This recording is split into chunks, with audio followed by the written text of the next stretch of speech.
आज भगवान आद्य शंकराचार्य का 2524वां जन्म दिवस है।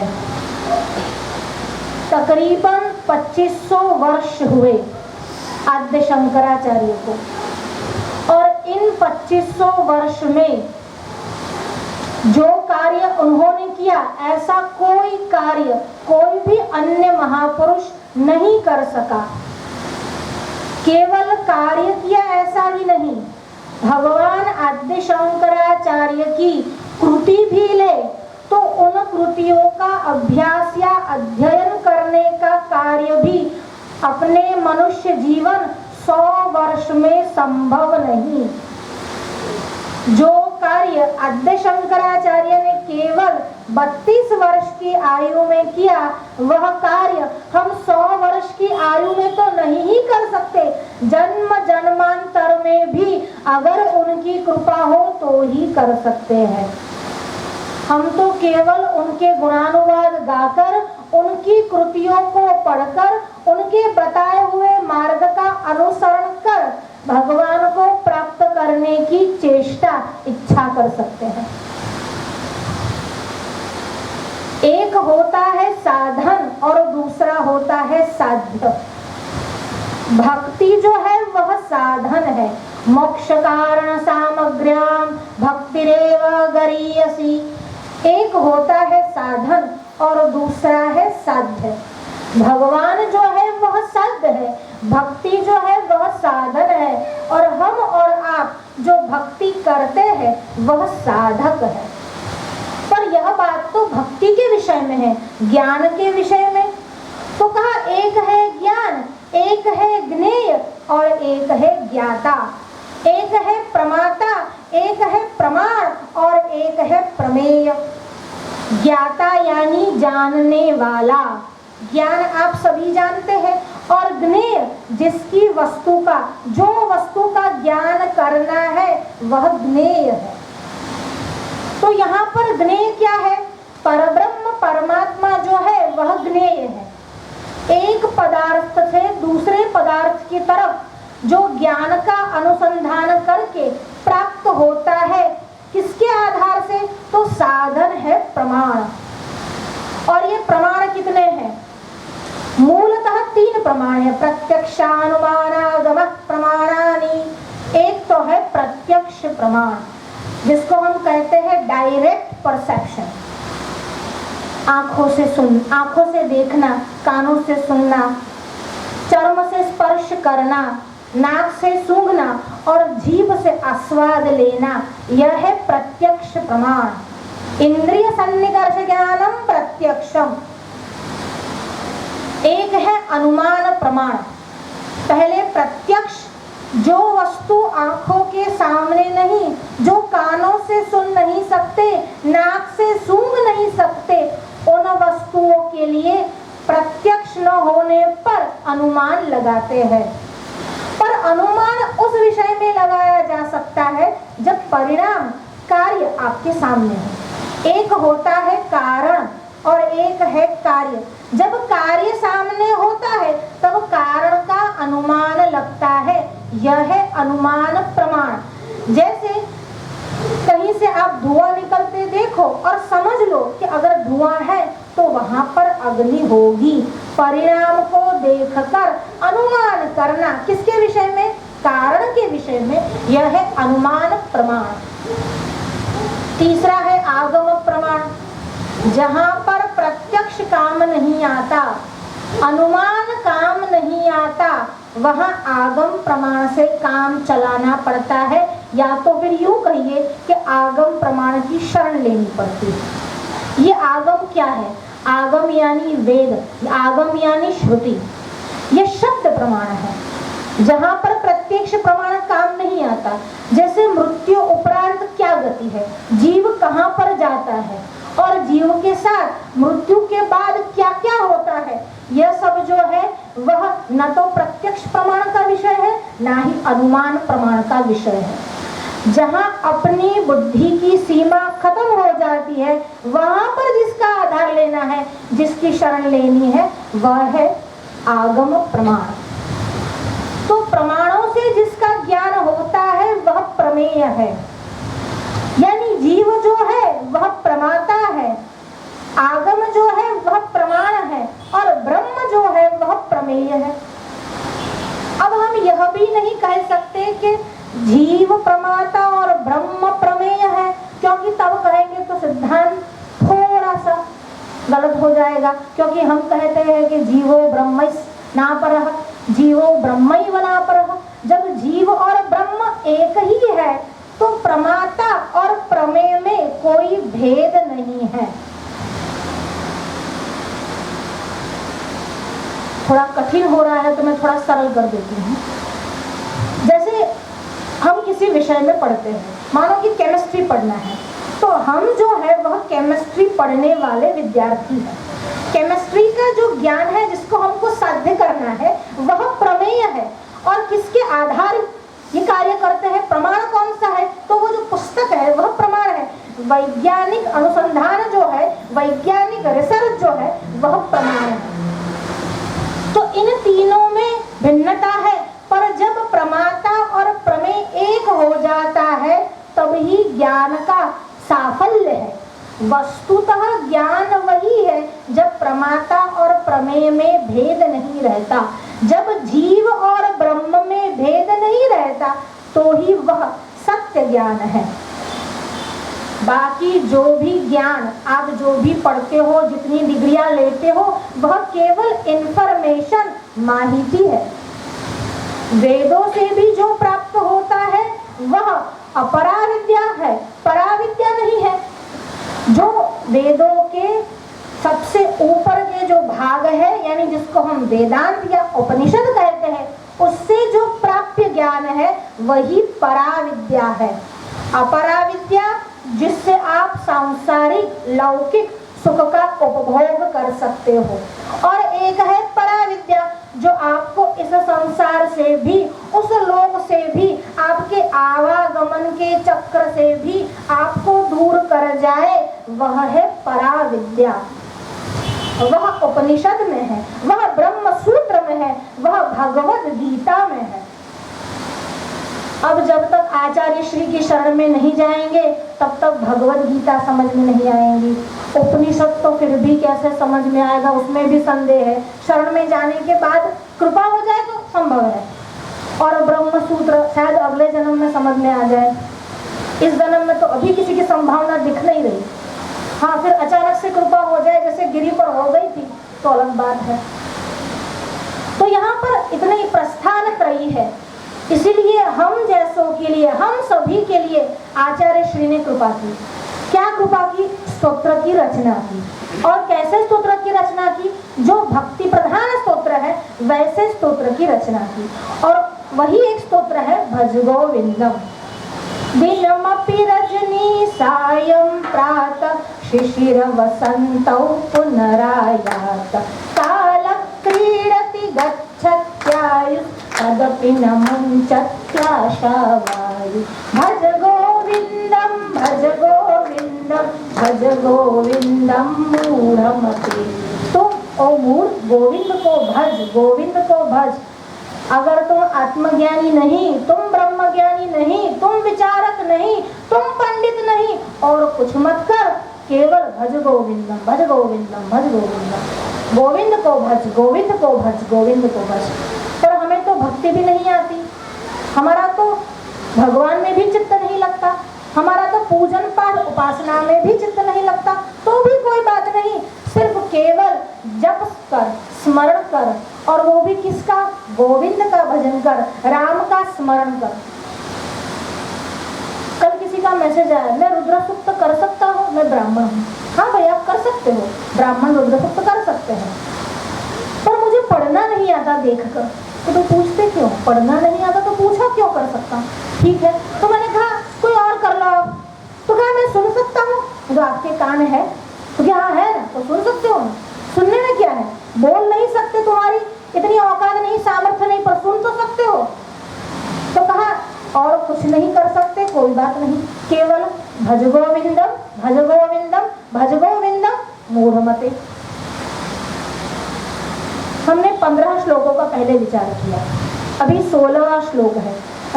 रथ्याचरपट विरचित कंठ पुण्या पुण्य विवर्जित पंथ नाहं न त्वं नायं लोक तदपि किमर्थं क्रियते शोक भज गोविंदं भज गोविंदं भज गोविंदं मूढमते भज गोविंदं भज गोविंदं भज गोविंदं मूढमते तदपि किमर्थं क्रियते शोक रथ्या चरपट विरचित कंठ। कंठ कहते हैं जो गुजराती में जिन्हें આપણે गोदड़ी कहिए, जिसको हम कंबल बोलते हैं। रथ्या चरपट विरचित कंठ। जब तुम मार्ग में चलते हो तुम्हारे पास और कुछ तो है नहीं, केवल कंठ है, एक कंबल भर तुम्हारे पास है। रथ्या चरपट विरचित कंठ पुण्य पुण्य विवर्जित पंथ। और ये कंबल केवल जो ये है कंबल वो किसके पास रहता है? जो सन्यासी है उसके पास और कोई संपत्ति नहीं रहती, केवल ये कंठा रहता है। पुण्य पुण्य विवर्जित पंथ। और सन्यासी कैसा होता है? पुण्य पुण्य, पुण्य और अपुण्य, पुण्य और पाप दोनों से मुक्त है। सन्यासी है या सन्यासी का वेश पहना हुआ है, या तो वस्तुतः वैराग्यवान है या तो वैरागी होने का आडंबर कर रहा है, क्योंकि तभी वो ये कंठा लेकर चला है। और पुण्य पुण्य से विवर्जित है। तुम्हारे लिए तो नाहम नत्व, न तो तुम हो न तो मैं, नायम लोक, ना ही ये लोक है, तो फिर शोक का है को है। भगवान श्री कृष्ण गीता में अर्जुन से कहते हैं कि शोक मत कर। अब शोक मत कर, इसको शोक क्यों है? ये जो मोह है वह शोक का जनिता है। ये मोह के कारण शोक हो रहा है। तो मोह जो है वह कारण है और शोक उसका परिणाम है। और किसके प्रति मोह है? अपने ही आत्मीय जनों के प्रति, अपने स्वजनों के प्रति जो आसक्ति है वह आसक्ति जनित मोह के कारण अर्जुन को शोक हो रहा है। और जब ये शोक हुआ उसके हाथों में से गांडीव जो है वह गिर पड़ा। अब वो युद्ध करने के लिए तैयार नहीं है और भगवान श्री कृष्ण कहते हैं युद्ध करो। शोक से बाहर निकलने के लिए केवल भगवान परमात्मा का ही आश्रय लेना चाहिए। केवल परमात्मा ही है जो आपको शोक से विमुख कर सकते हैं, आपको मुक्ति दे सकते हैं। अर्जुन ने भगवान की शरण ली, अर्जुन भगवान का शिष्य बना, भगवान को गुरु बनाया, शरण ली और कहा मेरा शोक दूर कीजिए। और तब अर्जुन कहता है तरति शोकम आत्मवित्। जो आत्मवित् है वह शोक से तर जाता है, पार हो जाता है। तरति शोकम आत्मवित्, इसका मतलब क्या है? जब आप किसी के पास जाते हो और कहते हो कि अगर मेरे पास पैसा होता तो मैं भूखा नहीं रहता, आप धनवान हो, इसका मतलब आप मुझे थोड़ा पैसा दो, मैं इस पैसे से अपना गुजारा है कर लूंगा। अभी भगवान के पास आया और क्या कहता है? तरति शोकम आत्मवित्। जो आत्मवित् है वह शोक से पार हो जाता है। कंडीशन क्या है? आत्मवित् होना।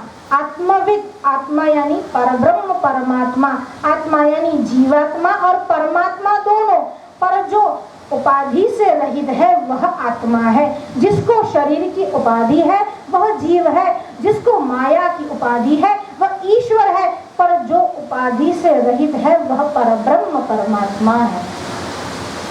अब कहा तरति शोकम, ये जो शोक से उससे परे हो जाता है, शोक को भी तैर लेता है, वह कौन है? तो कहा आत्मवित्। आत्मवित्, आत्मा को जानने वाला जो है वह शोक से पार हो जाता है। इसका मतलब अर्जुन यह कह रहा है कि आप मुझे आत्मा का ज्ञान दो, तभी मैं शोक को पार कर पाऊंगा, बिना जाने शोक से मुक्ति नहीं होगी। अब भगवान उसको उपदेश करते हैं। जब यह उपदेश करते हैं, उपदेश में कई लोगों ने भगवद गीता के अंदर ये कहा है कि कर्मयोग का उपदेश दिया। कर्मयोग का उपदेश तो दिया ही है, भक्ति योग का भी दिया है, ज्ञान योग का भी दिया है, पर कर्मयोग का उपदेश देकर केवल रुक नहीं गए, कर्म का उपदेश दिया, कर्म करो। फिर कहा अनासक्त होकर कर्म करो। अगर अनासक्ति नहीं आती तो कर्म छोड़ो, कर्म नहीं छूटते तो केवल कर्म का फल छोड़ो, पर अनासक्ति धारण करो। यह जो कर्म का फल है वही बंधन में डालता है। शोक के लिए कर्म का उपदेश कभी भी उपयुक्त उचित नहीं। क्यों नहीं? शोक जो है उससे वासना पैदा होती है। जब शोक कब पैदा होता है? जब हमारी कुछ इच्छाएं पूरी नहीं होती, अधूरी रह जाती है, या फिर इच्छा को पूरी करना चाहते हैं पर कोई कारणवश वह पूरी नहीं करते, तब वह इच्छा पूरी न होने पर शोक होता है। अब शोक जो है वो वासना जनित है और इच्छाएं किसके आधारित होती है? इच्छाएं कर्म के आधारित होती है।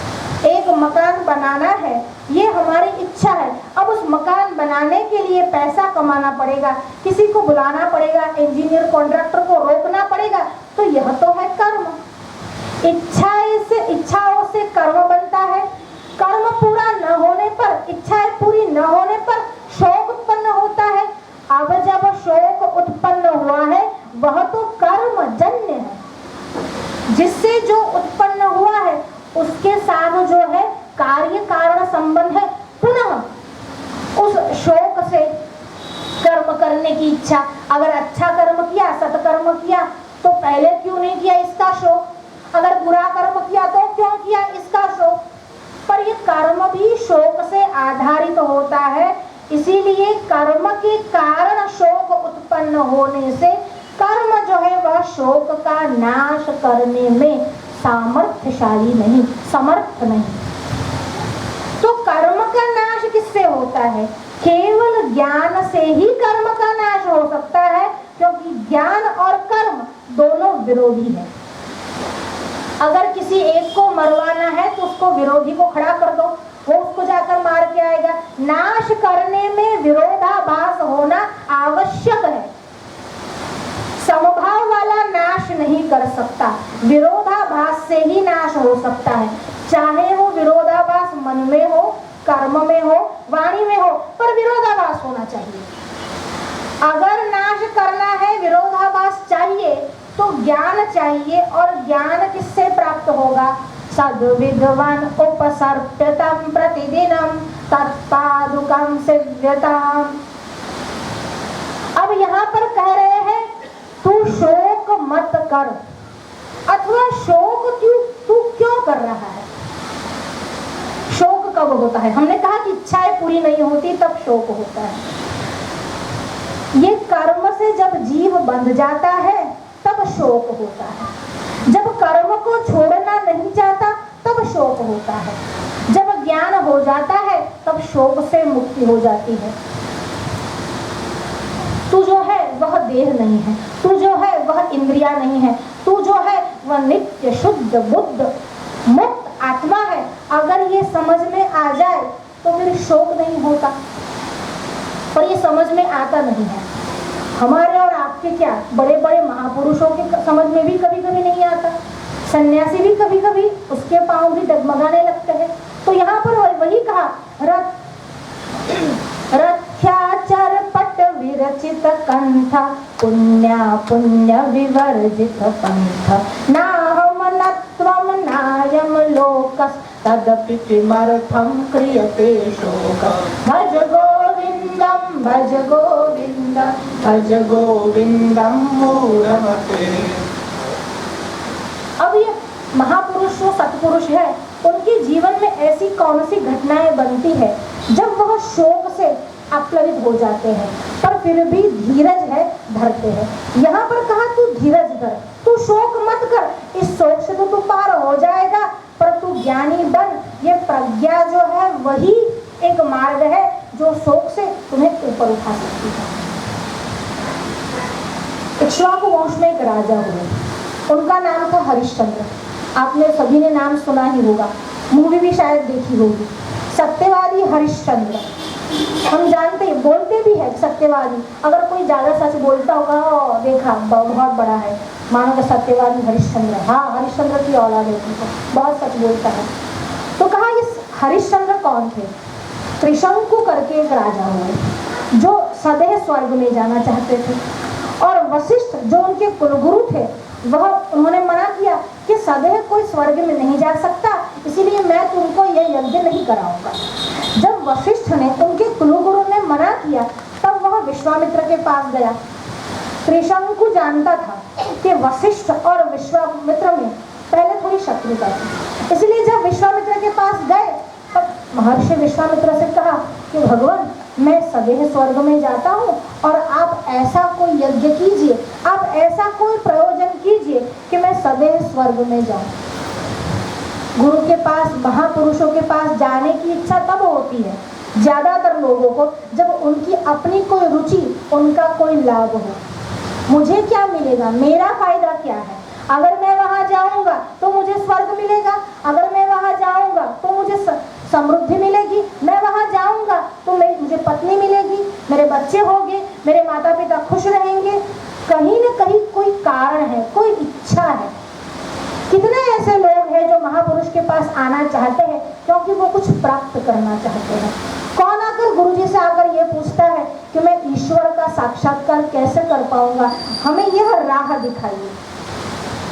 पंडित जी बहुत कुछ जानते हैं, पंडित जी ब्रह्मसूत्र भी जानते थे, भगवत गीता भी जानते थे, शंकराचार्य के विषय में भी जानते थे, उपनिषद भी जानते थे। हमने उनके पास से कितना जाना। प्रवचन में भी बैठते हैं, मजा आता है, सुनते हैं, पर जब खड़े होते हैं और गेट के बाहर जाते हैं, दरवाजे के बाहर जाते हैं, वहीं कहीं छोड़ के चले जाते हैं। कहीं पंडित जी के जो आसपास सराउंडिंग एरिया है उनका पुण्य कम ना हो जाए, हम उसका बहुत ख्याल रखते हैं। तेरा तुझको अर्पण, यहीं का यहीं आप ही रखो। हम इस वाइब्रेशन को बनाए रखना चाहते कि यही वाइब्रेशन सदा के लिए बने रहे, इसलिए हम यहीं कहीं छोड़ के जाते हैं, बाहर जाकर वहीं का वहीं। तो कहा ये शोक जो है ना, उसका कारण भी यही है। आप जाते तो हो, पूछते तो हो, बैठते तो हो, पर श्रद्धा नहीं है, और जो कहते हैं वो मानते नहीं हो। जाना है, पूछना है, ऐसा करे तो, फिर जब कहते ये करो पर ऐसा कर दिया तो फिर पूछते क्यों? तो पूछ करना पर मुझे सुगा। जानते हैं, पूछते हैं, पर मानते नहीं। अब यहाँ पर भी जो त्रिशंकु है वशिष्ठ के पास गए और पूछा, भगवान मैं ऐसा यज्ञ करना चाहता हूँ कि जिससे मुझे सदैव स्वर्ग में जाने को मिले। कहा कि ऐसा यज्ञ संभव नहीं है, ये बात विपरीत है, मैं यज्ञ नहीं कराऊंगा। अब जब गुरु ने ना कहा तो नहीं माना, गुरु ने ना कहा, नहीं माना, फिर गया विश्वामित्र के पास। अब विश्वामित्र के पास गया, गुरु का कोप हुआ, गुरु ने शाप दिया और चांडाल योनि में उसकी गति हुई। जब गुरु कोई कार्य बात बताते हैं तो उसके पीछे कोई रहस्य होता है, कोई ना कोई कारण होता है। तब पिताजी कहा करते, जरा वो कई काम सौंप तेरे पोतानी बुद्धि चलावनी।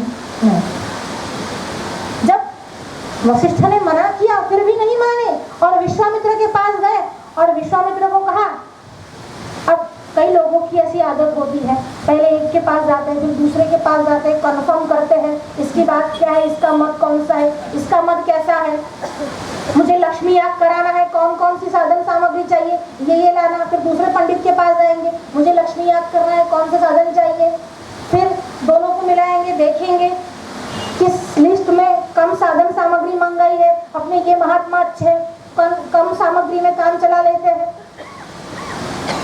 तो वहां पर भी आप कंफर्म करते हो, आप वहां पर भी चेक कर लेते हो कि कौन दोनों में योग्य है, कि आपकी इतनी योग्यता है, आपका इतना सामर्थ्य है, क्या विश्वामित्र और वशिष्ठ इन दोनों में आप योग्यता का निर्णय कर सको। विश्वामित्र के पास गए। अब जब विश्वामित्र के पास गए, ऐसा नहीं बोलने का मुझे सदैव स्वर्ग जाना है, पहले ये बोलने का कि उन्होंने मुझे मना किया है। अब उन्होंने मना किया है तो मैं करूंगा। कहा भगवान वशिष्ठ के पास गया, अब उन्होंने मना किया है, इसलिए भगवान मैं आपके पास आया हूँ।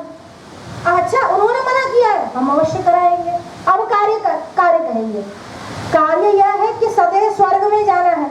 अब विश्वामित्र भी जानते हैं कि सदैव स्वर्ग में नहीं जाया जाता, पर कहा वशिष्ठ ने मना किया है, अब हम अवश्य कराएंगे।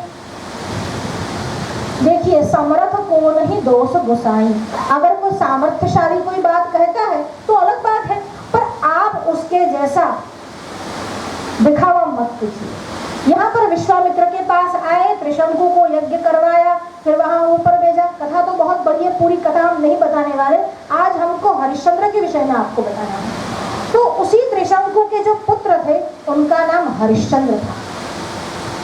हरिश्चंद्र की ख्याति इतनी फैली हुई थी कि चारों ओर दसों दिशाओं में केवल उन्हीं के नाम की चर्चा थी।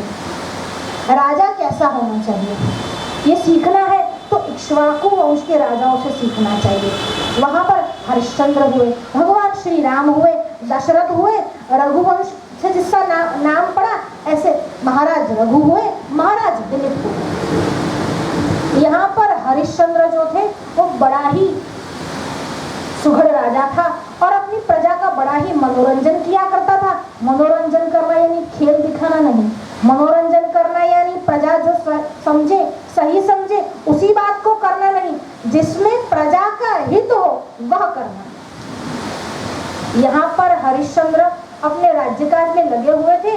चारों दिशाओं में उनका जो यश था वो फैला हुआ था। जब इस यश के बारे में सुना देवर्षि नारद बड़े प्रसन्न हुए।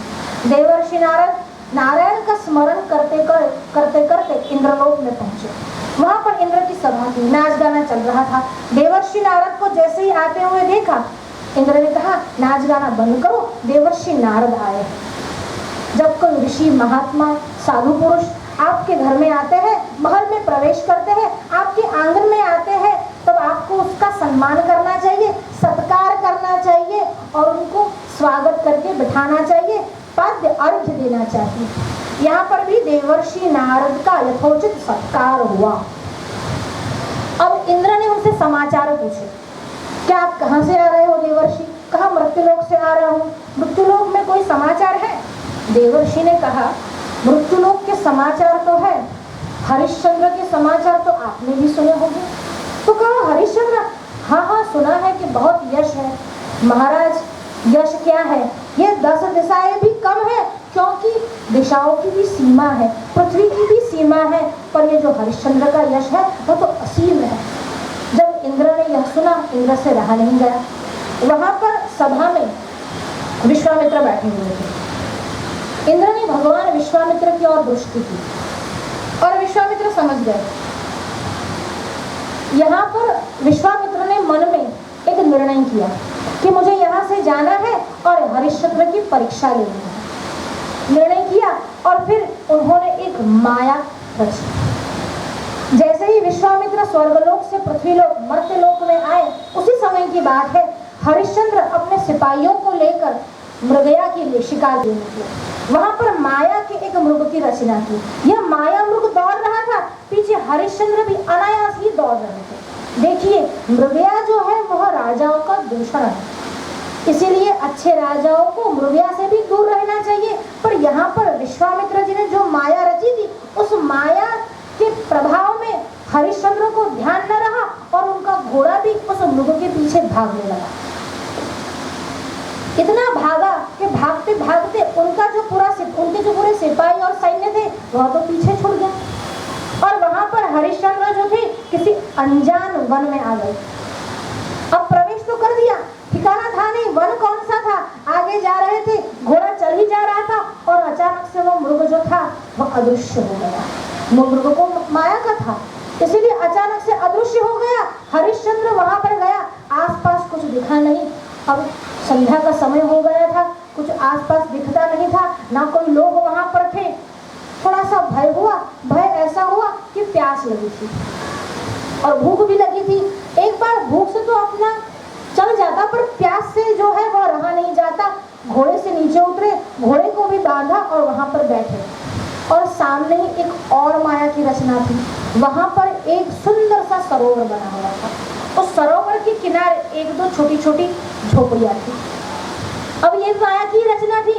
हरिश्चंद्र के मन में विचार आया, सुंदर तालाब है, सरोवर है, क्यों ना स्नान करके जल ग्रहण किया जाए। घोड़े को भी वहां ले गए, जल पिलाया, कपड़े निकालकर स्नान किया और जैसे ही स्नान करने अंदर गए, जैसे ही उस माया ने उनको ऐसा जकड़ा कि उनको कुछ ध्यान ही नहीं रहा, वो क्या बोल रहे हैं, वो क्या कर रहे हैं, वो क्या कह रहे हैं। उस सरोवर से बाहर निकले और बाहर निकलते ही सामने एक ब्राह्मण उन्हें मिला। ब्राह्मण वृद्ध था। अब ब्राह्मण क्या था, वह तो भगवान विश्वामित्र ही ब्राह्मण का रूप लेकर आए थे। ब्राह्मण आया और कहा तुम तो बड़े पुण्यशाली हो राजा, तुमने इस सरोवर में स्नान किया है और अभी संध्या काल को स्नान किया है, तुम तो बड़े पवित्र हो, जब स्नान कर ही दिया है तब दान भी कर दो। ये दान का कैसा महात्म्य है। तो कहा कि पर्व के ऊपर दान करना चाहिए। अब पर्व के ऊपर जब दान करना चाहिए उसका बहुत फल है, वैसे भी दान करो तो फल है ही, पर अगर पर्व के ऊपर दान करो तो उसका विशेष फल है। उससे 10 गुना अधिक फल उस समय है जब आप चंद्र का ग्रहण चल रहा हो और आप दान करो स्नान करके। उससे 10 गुना अधिक फल तब है जब सूर्य ग्रहण चल रहा हो और आप दान करो। उससे 10 गुना अधिक फल तब है जब संक्रांति का समय हो, यानी सूर्य का संक्रमण हो रहा हो और आप दान करो, उससे 10 गुना अधिक फल है। उससे 10 गुना अधिक फल और उससे ज्यादा फल क्या है। अब हरिश्चंद्र की जिज्ञासा बढ़ने लगी कि इससे अधिक फल, इससे अधिक फल। देखिए जब फल की बात आती है तो सबकी इच्छा बढ़ती जाती है। कहा महाराज उससे अधिक फल कब मिलता है, तो कहा उससे 10 या 100 गुना नहीं, 10,000 गुना फल तब मिलता है जब किसी महापुरुष के दर्शन हो जाए और मन में दान देने की इच्छा हो। तो कहा ठीक है, अभी ब्राह्मण के दर्शन हो गए हैं, भूदेव सामने है, दान का संकल्प करना है। अब संकल्प करने के लिए दूर कहाँ जाना है, जल सामने है। हाथ में पानी लिया और संकल्प किया। संकल्प क्या करते हो, तो कहा हमने सुना है कि आप राजसूय यज्ञ कर रहे हो। हाँ महाराज बिल्कुल ठीक सुना है। तो राजसूय यज्ञ में तो सारी संपत्ति भी दान में दी जा सकती है, पूरा राज्य भी दान में दिया जा सकता है, बिल्कुल दिया जा सकता है। तो आप महाराज की क्या इच्छा है, आप भूदेव की क्या इच्छा है। कहा देना ही चाहते हो तो मेरे पुत्र का विवाह है और मेरी इच्छा है कि मेरा समधियों पर कुछ वट रहे, इससे पूरा राज्य ही, ये अयोध्या का जो राज है तुम्हारे पास, वही मुझे दान में दे दो। कहा जैसी आपकी इच्छा। हाथ में जल लिया और कहा 1 सेकंड के लिए भी विचार नहीं किया। 100 रुपये भी देने हो तो विचार करना पड़ता है, दे के नहीं, दे के नहीं। मंदिर में जाते हैं तो देखते हैं कौन सी फटी पुरानी नोट है, पहले तो सिक्के ही ढूंढते हैं, फिर अगर नोट मिल जाए 5 रुपए की, 10 रुपए की, तो वो ही डाल देते हैं। एक क्षण भी विचार नहीं किया और कहा जैसी आपकी इच्छा महाराज, मैं दान देने के लिए तैयार हूँ। अब कहा दान दो, और उन्होंने संकल्प लिया, दान दिया। अब कहा अकेला दान ही दोगे, दान के साथ दक्षिणा नहीं दोगे। देखिए दान और दक्षिणा में भेद है। आप ऐसा मत समझ लेना कि दान दिया तो दक्षिणा रह जाएगी तो चलेगा, ऐसा नहीं है। दान संकल्प से दिया जाता है और दान के साथ जो दी जाती है उसको कहते हैं दक्षिणा। ऐसे भी ब्राह्मणों को दक्षिणा में अधिक रुचि रहती है। तो दक्षिणा का विधान भी हम आपको बता देते हैं कि जब किसी वस्तु का, जैसे गाय का दान दिया, कन्या का दान दिया, भूमि का दान दिया, सुवर्ण का दान दिया, ताम्र का दान दिया, रजत का दान दिया, यहाँ पर पूरे राज्य का दान दिया, फिर उसके साथ भूयसी दक्षिणा देनी पड़ती है। तो कहा भूयसी दक्षिणा में क्या दोगे, जैसे आपकी इच्छा। 1.5 भार सोना भूयसी दक्षिणा में लूंगा। 1.5 भार सोना यानी 128, આપણે ગુજરાતીમાં કહીએ ને 128 મણ, 1.5 ग्राम नहीं, 1.5 भार। 4 व्रीहि जो होती है उसकी 1 गुंजा बनती है, 5 गुंजा जो होती है उसका 1 पण बनता है, 8 पण जब होता है तब 1 धरण बनता है, 8 धरण जब होता है तब 1 कर्ष बनता है, और आगे 4 कर्ष जब बनता है तब 1 पल बनता है। जब 100 पण बनता है तब 1 तुला बनता है, और जब 20 तुला बनती है तब 1 भार सुवर्ण बनता है। ऐसा गुंजा यानी 1 ग्राम। अब आगे आगे आप गणित करते जाओ। 128 मण सोना यानी 1 भार सोना, ऐसा 196 मन सोना यानी 1.5 भार सोना। वो किसके लिए, भूयसी दक्षिणा के लिए। कहा ठीक है, दिया, संकल्प लिया। हाँ कहा संकल्प लिया। आप कहो कि वो तो हरिश्चंद्र पर माया थी, बाकी हरिश्चंद्र भी नहीं लेता। राज्य का संकल्प तो ले लेते पर भूयसी दक्षिणा का संकल्प शायद न लेते। वहां से गए, मार्ग भी सरल हो गया। उसी ब्राह्मण ने उनको वन के किनारे लगा दिया। ब्राह्मण क्या था, विश्वामित्र ही थे, आए थे। वहां पर घर पर पहुंचे, संध्या का रात्रि का भोजन किया, फिर आराम किया, विश्राम किया। जब सुबह उठे तो वो जो माया का प्रभाव था वो चला गया। अब उनको कुछ याद नहीं था कि कल शाम को संध्या को कौन सा प्रसंग, कौन सी घटना बनी।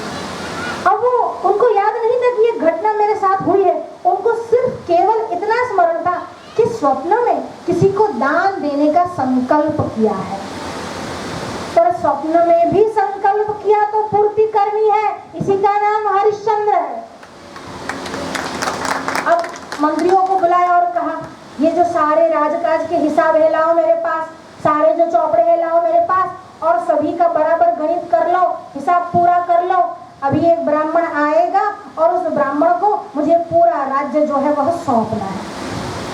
अब मंत्रियों ने कहा, कैसी बात कर रहे हैं महाराज, आप स्वस्थ तो है ना? अब ऐसा तो पूछ नहीं सकते कि ठिकाने तो है ना। मुझे कहा कि महाराज आप स्वस्थ तो है ना, ऐसी कैसी बात कर रहे हैं? ये ब्राह्मण आएगा और उसे पूरा दान में देना है। कहा कि हाँ, दान में तो देना ही है। एक वृद्ध ब्राह्मण आएगा, मैंने स्वप्न में देखा था। तब मंत्रियों ने समझाया, स्वप्न के अलग अलग फल होते हैं। आप कहे तो विद्वानों को बुला देते हैं, स्वप्न के अनुसार नहीं करना है। स्वप्न जो है वह वितत है।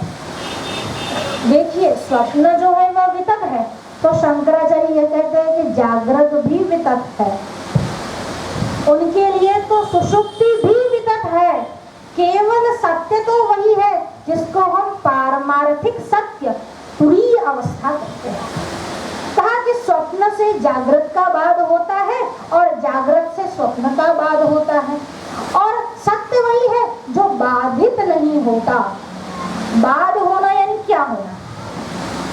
स्वप्न देखते हैं तब जागृत की सृष्टि वहां नहीं होती, और जब जागते हैं तब स्वप्न की सृष्टि वहां नहीं होती। और सत्य है तो दोनों ही अवस्था में होना चाहिए, पर दोनों ही अवस्था में एक अवस्था से जब दूसरी अवस्था का बाद हो जाए तब वह वितत है। तो कहा स्वप्न जो है वह वितत है। महाराज आप चिंता मत करो, आपको दक्षिणा देने की, दान देने की, राज्य को दान में देने की आवश्यकता नहीं है। भले आपने संकल्प लिया हो, कहा ये बात गलत है, हमने संकल्प लिया है, भले ही स्वप्न में लिया है, पर हम उसको पूरा करेंगे। निंदन्तु नीति निपुणा यदि वस्तुअन्तु लक्ष्मी समाविशतु गच्छतु वा यथेष्टम् अद्यैव वा मरणं युगान्तरे वा न्यायात् पथः प्रविचलन्ति पदं न धीरा। निंदन्तु नीति निपुणा यदि वस्तुअन्तु। नीति में जो निपुण है, यहाँ पर जो सब थे मंत्री थे, बहुत निपुण थे। निंदन्तु नीति निपुणा यदि वस्तुअन्तु, आपकी निंदा करें या आपकी स्तुति करें। लक्ष्मी समाविशतु गच्छतु वा यथेष्टम्, लक्ष्मी यानी धन संपत्ति आपके पास आए या फिर यथेष्टम अपनी इच्छा से कहीं और चली जाए। अद्यैव वा मरणमस्तु युगान्तरे वा, आज मौत हो जाए या युगों के बाद भी मौत हो जाए। न्यायात् पथः, न्याय के पथ से प्रविचलन्ति पदं न धीरा। धीर पुरुष का ये लक्षण है कि न्याय के पथ से पदम न धीरा, एक कदम भी, एक पद भी पीछे नहीं हटता। और आप मुझे कह रहे हो मैंने ब्राह्मण को वचन दिया है। अब जब ब्राह्मण को वचन दिया है तो उसका पालन करना ही है, चाहे वचन स्वप्न में क्यों न दिया है। अब जब ये चल रहा था, इतने में जो द्वारपाल था अचानक दौड़ता दौड़ता वहां पर आया और कहने लगा, महाराज बाहर एक बहुत ही क्रोधी ब्राह्मण आया है, अनाप शनाप बोल रहा है और कह रहा है बुलाओ हरिश्चंद्र को, बड़ा झूठा है, बड़ा पाखंडी है, आडंबर करता है, आपके विषय में ऐसी ऐसी बातें कर रहा है, क्या करूं, आपकी जो आज्ञा है वो करूं। अरे अरे वो ब्राह्मण आया है, मैंने ही उनको बुलाया है, वो राज्य लेने के लिए आया है, उनको बाहर क्यों खड़ा रखा है, आप उन्हें अंदर ले आइए। अरे अरे मैं ही जाता हूँ, मैं स्वयं उनको अंदर लेकर आता हूँ। हरिश्चंद्र वहां गए, दौड़ के गए, ब्राह्मण द्वार पर खड़े थे, उनको प्रणाम किया और प्रणाम करके जैसे उनके मुखमंडल के सामने देखा क्या देखते हैं? भगवान विश्वामित्र वहां पर खड़े थे और हरिश्चंद्र ने दोनों हाथ जोड़े और कहा, भगवान मैंने तो स्वप्न में देखा था किसी वृद्ध को मैंने दान के लिए संकल्प दिया था, पर वह वृद्ध आप ही थे। अरे ओहो, मेरा कैसा भाग्य है, मैंने विश्वामित्र को दान में देने के लिए संकल्प किया था। सच में आज मेरा जीवन जो है वह धन्य हो गया। अब इतनी अच्छी बात कर रहे थे पर विश्वामित्र की जो गौएं थी वो चढ़ी हुई थी। कहा, बड़ी चिकनी चुपड़ी बातें करता है, बड़ी मीठी मीठी बातें करता है और अपने दान देने के बाद भूल गया कि दान देना है और अभी भी राजा बन के बैठा है। कहा, नहीं भगवान, हम आपकी प्रतीक्षा कर रहे थे, हमने अपने मंत्रियों से कह दिया है, पूरा जो हिसाब किताब है वह लेकर वो आ गए हैं। आप यहाँ पर पधारिए, विराजमान होइए, यहाँ पर बैठिए, मेरे महल को पावन कीजिए। अब जब कहा कि मेरे महल को पावन कीजिए, विश्वामित्र की भौहें और चढ़ गई, आंखें और लाल हो गई। तेरा महल कब से हो गया? कल तो तू मुझे दान में देकर आया था और आज कहता है कि मेरे महल में पांव रखिए, आसन पर विराजमान होइए। कैसी बातें कर रहा है, झूठा है, पाखंडी है, बस ऐसे ही सत्यवादी का ढिंढोरा पिटवाता रहता है। कहा, नहीं नहीं भगवान, क्षमा कीजिए, मुझसे भूल हो गई, अपराध हो गया, आप यहाँ बैठिए, हम आपको अभी सारा कार्यभार जो है वह सौंप देते हैं। कहा कि राजा कौन है? कहा, भगवान आप हैं। राजा में और मुकुट क्यों धारण किए हुए है? ये मुकुट उतार, और ये वस्त्र क्यों पहने हुए हैं, और आभूषण ये भी तो मेरे है, उससे उतार कर दो मुझे। कहा कि भगवान अभी दिए देता हूँ। राज मुकुट उतारा, राजसी जो चिन्ह थे वह भी हरिश्चंद्र ने उतारे। कहा, और ये कौन है? कहा, ये हमारा पुत्र है, इसका नाम रोहिताश्व है। कहा, इसका नाम रोहिताश्व है और इसने भी अभी राजकुमारों के जो चिन्ह है वह धारण किए हुए हैं, मुकुट पहना हुआ है और राजसी वस्त्र को पहना हुआ है, ये सब कौन उतारेगा? कहा कि महाराज हम अभी उतरवा दिए देते हैं। और सारे महारानी जो थी शैब्या, देखिए हरिश्चंद्र की जो पत्नी थी उनका नाम तारामती, पर वो शिवी की पुत्री थी, इसीलिए लोग शैब्या के नाम से भी जानते हैं। और वह बहुत मधुरभाषिणी थी, इसीलिए हरिश्चंद्र उन्हें माधवी भी कहा करते थे। तो कहा कि ये शैब्या है, ये मेरी धर्मपत्नी है, ये मेरा पुत्र है। कहा, अभी भी यह लोग राजसी जो चिन्ह है वो धारण किए हुए हैं। तो कहा, अभी उतार देते हैं। सब हिसाब बुलवाया, मंत्रियों को बुलवाया और कहा, आज से आप ही इनके राजा है और जो इनकी आज्ञा हो इनके ही आदेश का पालन होना चाहिए। मंत्रियों ने कहा, जैसी आप महानुभाव की इच्छा। अब कहा कि ये तो बात हुई दान की, अब दक्षिणा के विषय में तूने कहा था, वो कहा कि अभी वो भी पूर्ति हो जाएगी। और जो खजानजी था उसके सामने देखा और कहा, खजानजी। और विश्वामित्र ने कहा, वाह बड़ा चोर निकला तू, तो बड़ा पाखंडी है, मेरे ही खजाने में से मंगवा रहा है दक्षिणा मेरे लिए और मुझसे पूछता तक नहीं, मुझसे आज्ञा तक नहीं ली। जब राज्य का दान किया तो बिना खजाने के ही कर दिया। महाराज તમે આવો, આ ઘર તમારા માટે જ બનાવ્યું છે, આ રૂમ તમારા માટે જ છે, ખાલી મહારાજનો ફોટો મૂકેલો હોય પણ મહારાજ આવે તો પૂછવા રહે નહીં, પાણી પીવાનો ભાવ પૂછે નહીં। આ તમારું જ ઘર છે, આપનું જ ઘર છે, આપ ક્યારે પધારો છો, આપ ક્યારે આવો છો? પરંતુ બોલાય તો ખરો, પછી આવીશું। यहाँ पर भी विश्वामित्र क्रोधित हुए, कहा कि मेरे ही खजाने में से दक्षिणा देना है और मुझे पूछता तक नहीं, सीधा आदेश दे दिया। कहा, भगवान मुझसे भूल हो गई, पर अब जब दक्षिणा का संकल्प मैंने कर लिया है और इस खजाने के अलावा मेरे पास कोई और कोष है नहीं, मेरे आभूषण भी अभी रहे नहीं, ना मेरे पुत्र या मेरी पत्नी के आभूषण रहे हैं, तो आपकी भूयसी दक्षिणा का विचार कैसे करेंगे या फिर कैसे देंगे? अगर आप कृपा करो तो हमें आपकी शरण में यही रहने दो, हम आपकी सेवा करेंगे, हम आपके दास बने रहेंगे।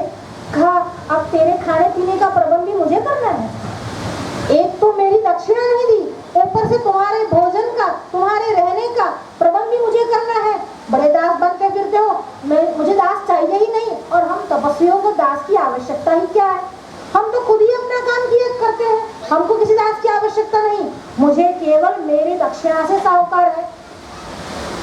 कहा कि भगवान मुझे एक दिवस का आप समय दीजिए, एक दिवस की मोहलत दीजिए, मैं कल संध्या समय तक आपकी दक्षिणा जो है वो आपके चरणों में रख दूंगा, केवल एक दिवस का समय हमें दीजिए।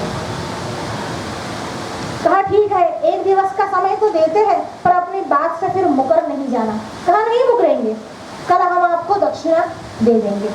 अभी यहाँ से जो वन के जो वस्त्र थे वो पहन के हरिश्चंद्र, शैब्या और उनके जो पुत्र थे रुक्ताश्व वह निकले, बाहर निकले।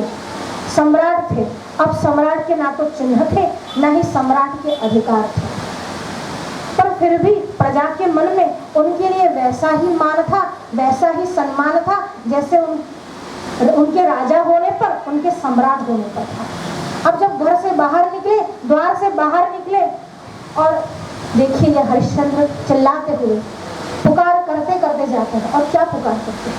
किसी को दास चाहिए तो मैं दासत्व स्वीकार करने के लिए तैयार हूँ, किसी को दास चाहिए तो मुझे रख लीजिए।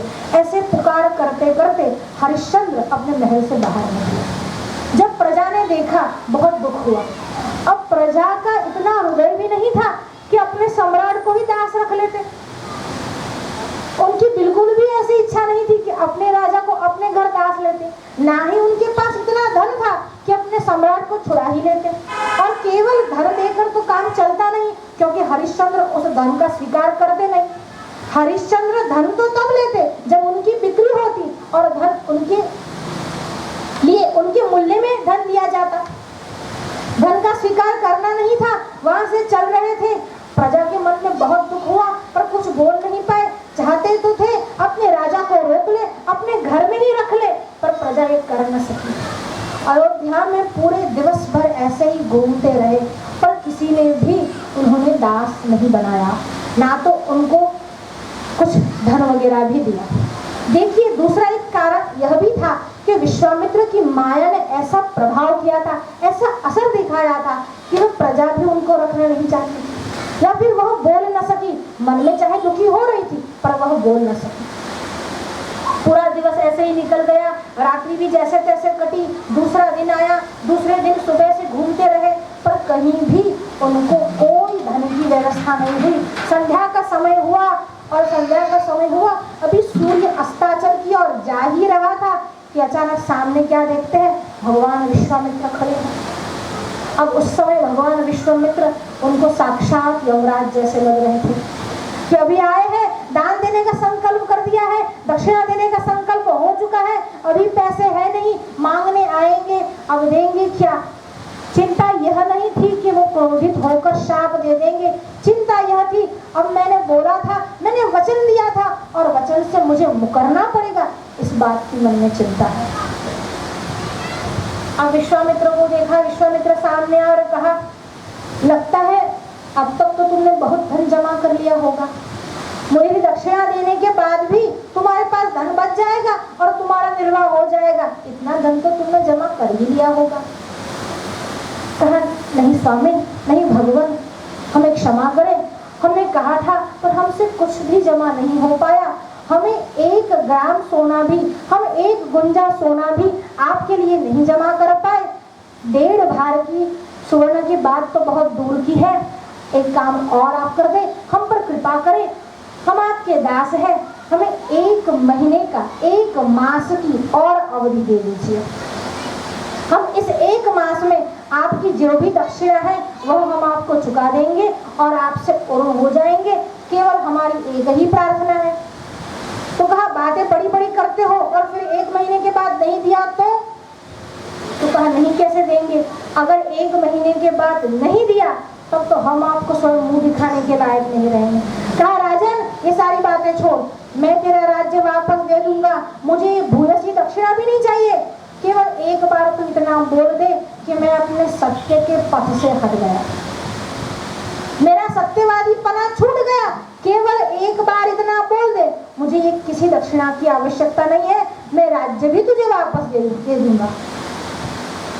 हरिश्चंद्र ने कहा, यह संभव नहीं, आप चाहे मेरे प्राण पर ले लो पर सत्य से मैं पीछे हट जाऊं, यह संभव नहीं। केवल आप मुझे, अगर मुझ पर कृपा हो, अगर मुझे अपना दास समझते हैं तो 1 मास की केवल अवधि दे दीजिए। कहा, ठीक है, 1 मास की अवधि दे देते हैं। वहां से चलते चलते अयोध्या से जो मार्ग वाराणसी की ओर जाता था, हरिश्चंद्र, उनकी पत्नी और उनका पुत्र वाराणसी की ओर गए। ये वाराणसी भगवान विश्वनाथ की नगरी है। देखिए, वाराणसी जाने के दो कारण थे। एक कारण तो यह था कि वाराणसी जो है उस पर किसी का भी आधिपत्य नहीं, केवल भगवान विश्वनाथ ही इसके राजा हैं। इसीलिए वह जो है वह विश्वामित्र के अधीन नहीं है, इसलिए वहां रह सकते हैं। दूसरी बात, अगर विश्वनाथ की शरण में जाएंगे तो कोई न कोई उपाय हो ही जाएगा, ऐसी मन में अटूट श्रद्धा थी। जड़ता पशुता कलंकिता कुटिल चरित्रम नास्ति मयि देव अस्ति यदि राजमौले भवदाभरणस्य नस्मि किं पात्रम।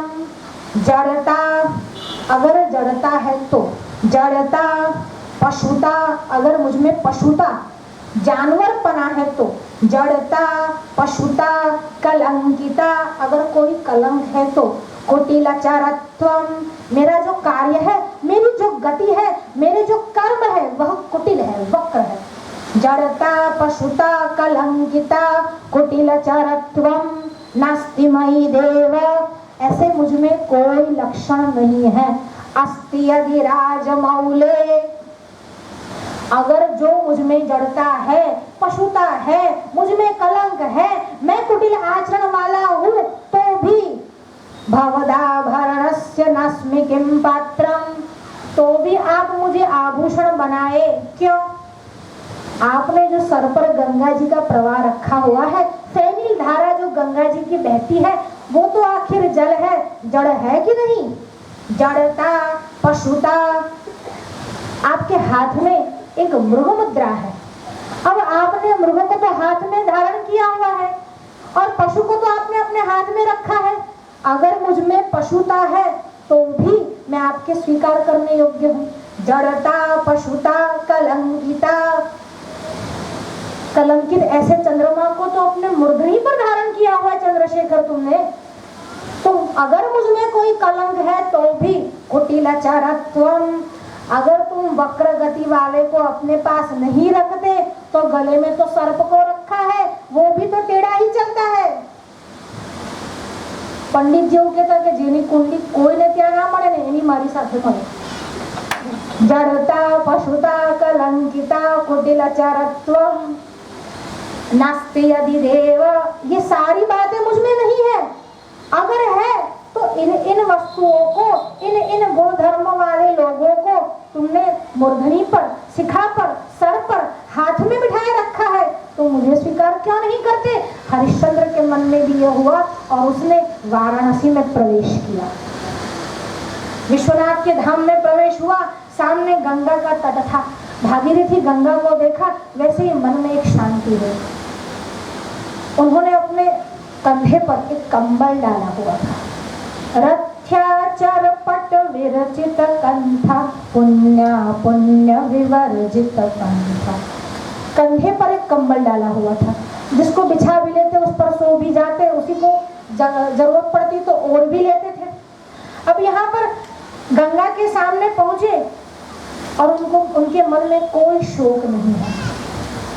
गंगा जो है वह पाप को दूर करती है। गंगा पापम शशि तापम दैन्यम कल्पतरुस्तथा, जो आपका दीनता है, जो आपका दैन्य है, वह कल्पतरु के नीचे बैठने पर दूर हो जाता है। और इन तीनों को दूर कौन करता है?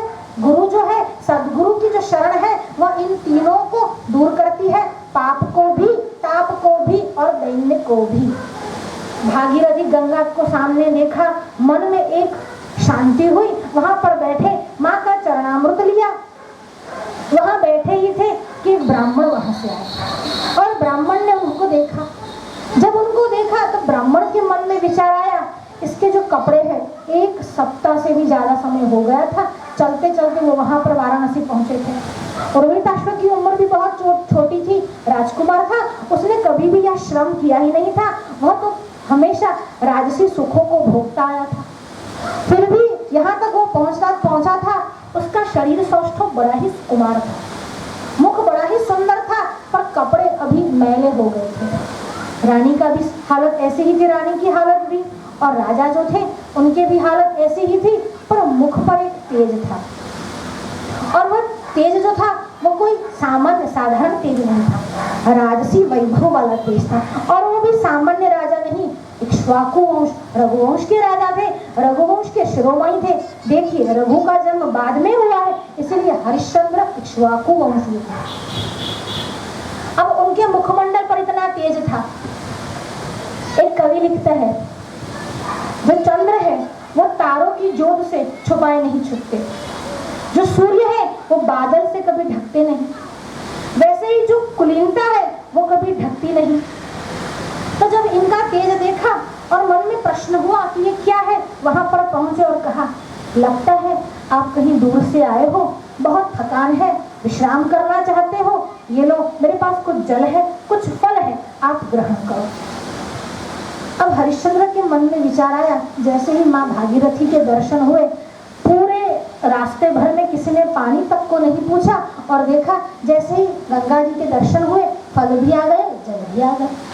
और ये ब्राह्मण कितने प्यार से हमसे बात कर रहा है, पूछ रहा है, रास्ते में तो हमारा हाल भी किसी ने नहीं पूछा था, और यहाँ पर आकर पूछ रहा है और कह रहा है आप कहाँ से हो।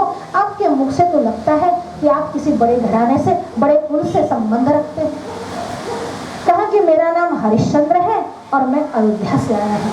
यहाँ ऐसा नहीं कहा कि मैं महाराज हरिश्चंद्र हूँ, अयोध्या का राजा हूँ, केवल इतना ही कहा कि मैं अयोध्या से आया हूँ, मेरा नाम हरिश्चंद्र है।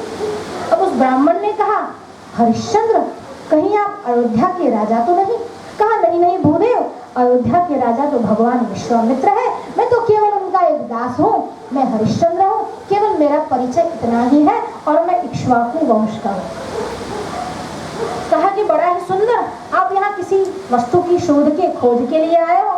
कहा अगर यहाँ पर हमें किसी की दासत्व स्वीकार करने को मिल जाए और दासत्व के बदले में कोई सुवर्ण या फिर मुद्राएं दे दे या फिर मूल्य उसका चुका दे, तो ये हमारी इच्छा है और हम इसी इच्छा से यहाँ पर आए हैं।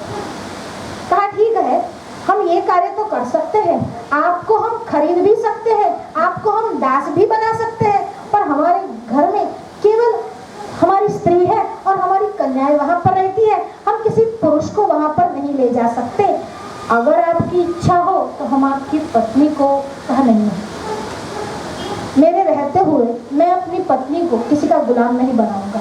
अगर महाराज आप चाहते हो आप मुझे ले जाइए, मैं निम्न से निम्न काम भी करूंगा, मैं आपकी सेवा करूंगा, पर अपनी पत्नी को आपकी गुलाम नहीं बनाऊंगा। हमारे यहाँ पत्नी को किसी का गुलाम नहीं बनाते, पत्नी केवल सेवा करती है तो अपने पति की और अपने स्वजनों की ही सेवा करती है, किसी अन्य के वहाँ सेवा करने के लिए भेजना हमारे धर्म में नहीं है। कहा मैं ये नहीं कर सकता।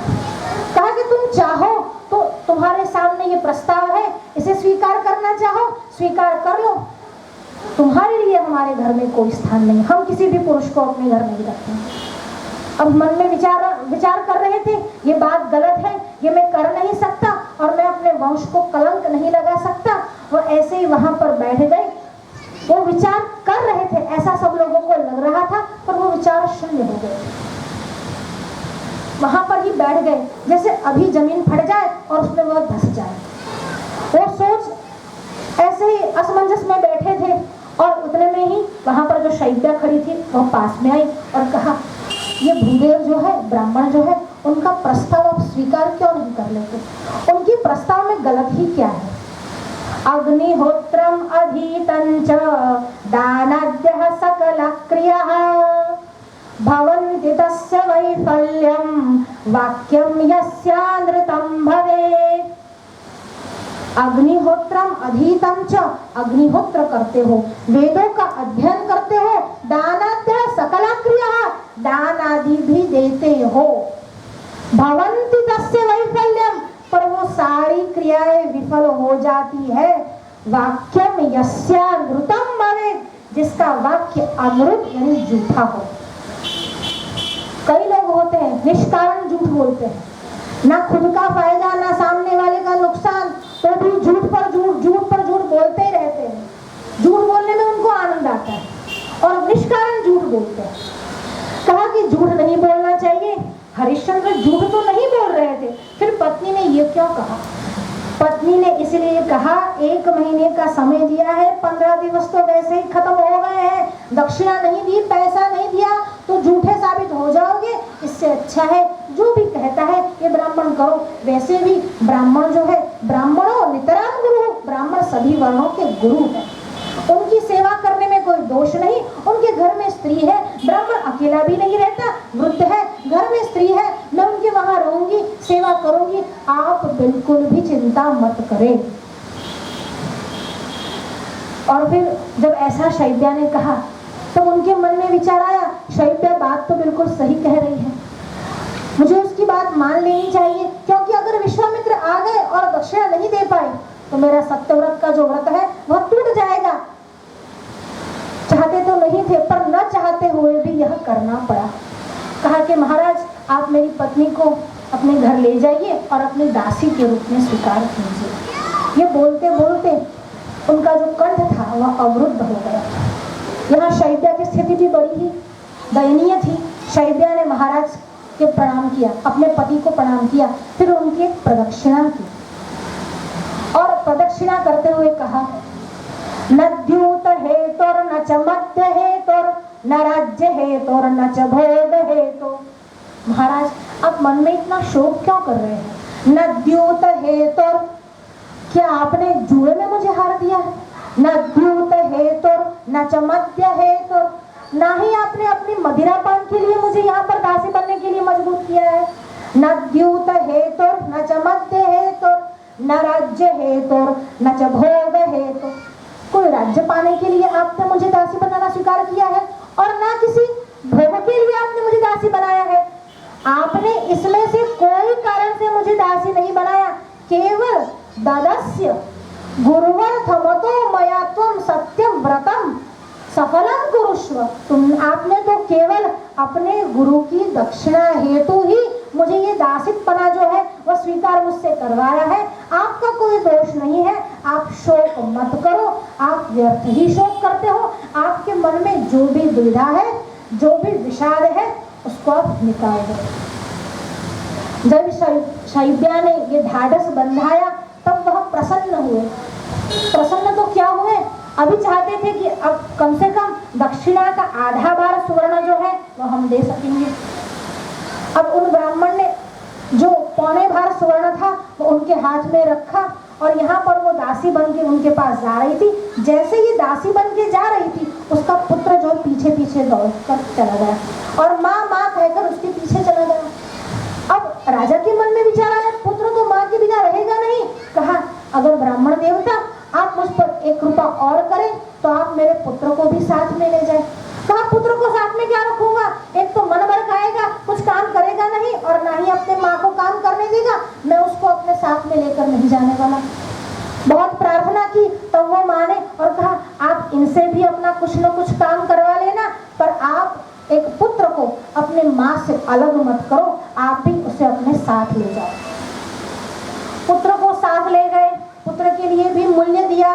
ये ब्राह्मण जो है वह आगे जाने लगे, तब शैब्या पीछे आए और कहा, उन्होंने वहां पर जो मिट्टी थी वो मिट्टी हाथ में ली और कहा यदि दत्तम यदि हुतम ब्राह्मणस्तर्पिता यदि, अगर मैंने अपने जीवन में कुछ हवन यज्ञादि किया है, यदि हुतम यदि दत्तम, अगर मैंने अपने दास दासियों को, अपने गुलामों को, अपने भृत्यों पर दया की है, कुछ दान में दिया है, ब्राह्मणस्तर्पिता यदि, अगर मैंने ब्राह्मणों को तृप्ति करवाई है, मैंने ब्राह्मणों को दान दिया है, हमेशा उसका मान किया है, सम्मान किया है, अगर हे भगवान हे गौरी मैंने ये किया है तो तेन पुण्येन मे भर्ता हरिश्चंद्रोस्तु वै पुनः, अगर हे देवी हे भवानी अगर मैंने ये कार्य किया है तो हरिश्चंद्र पुनः मेरे पति बने। पुनः पति बने इसलिए क्योंकि अभी उन्होंने दासता स्वीकार किया है। यहाँ पुनः पति बनने का मतलब है मेरा हरिश्चंद्र से पुनः मिलन हो। प्रतिज्ञा की, प्रार्थना की और वह ब्राह्मण के साथ चल दी। अब ऐसे ही कुछ दिन बीत गए, हरिश्चंद्र अभी भी ऐसे घूम रहे हैं नगर में। 20 दिन, 25 दिन, 28 दिन, 29वां दिन चल रहा था। 1 महीने की अवधि थी, 30 दिवस की अवधि थी केवल। 29वां दिन चल रहा था जब सामने कुछ नहीं दिखा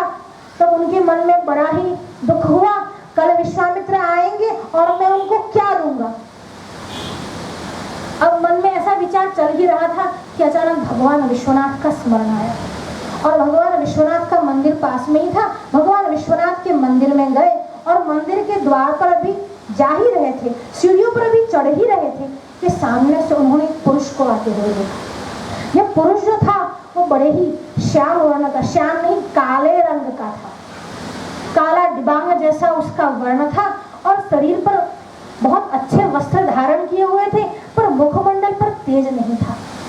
उसका जो वर्ण था और उसका जो हाव भाव, उसका जो चाल चलन था और उसका जो पोशाक था, उससे किसी निम्न कोटि, निम्न वर्ण का वो लग रहा था। वहां से वो आया और यहाँ पर ये सीढ़ियां चढ़े, भगवान विश्वनाथ का दर्शन किया और पीछे जैसे ही उतरे, क्या देखते हैं, वो जो था, वो पुरुष जो था उनके पास आया और कहा, मुझे दास चाहिए, अभी दास चाहिए, दास चाहिए।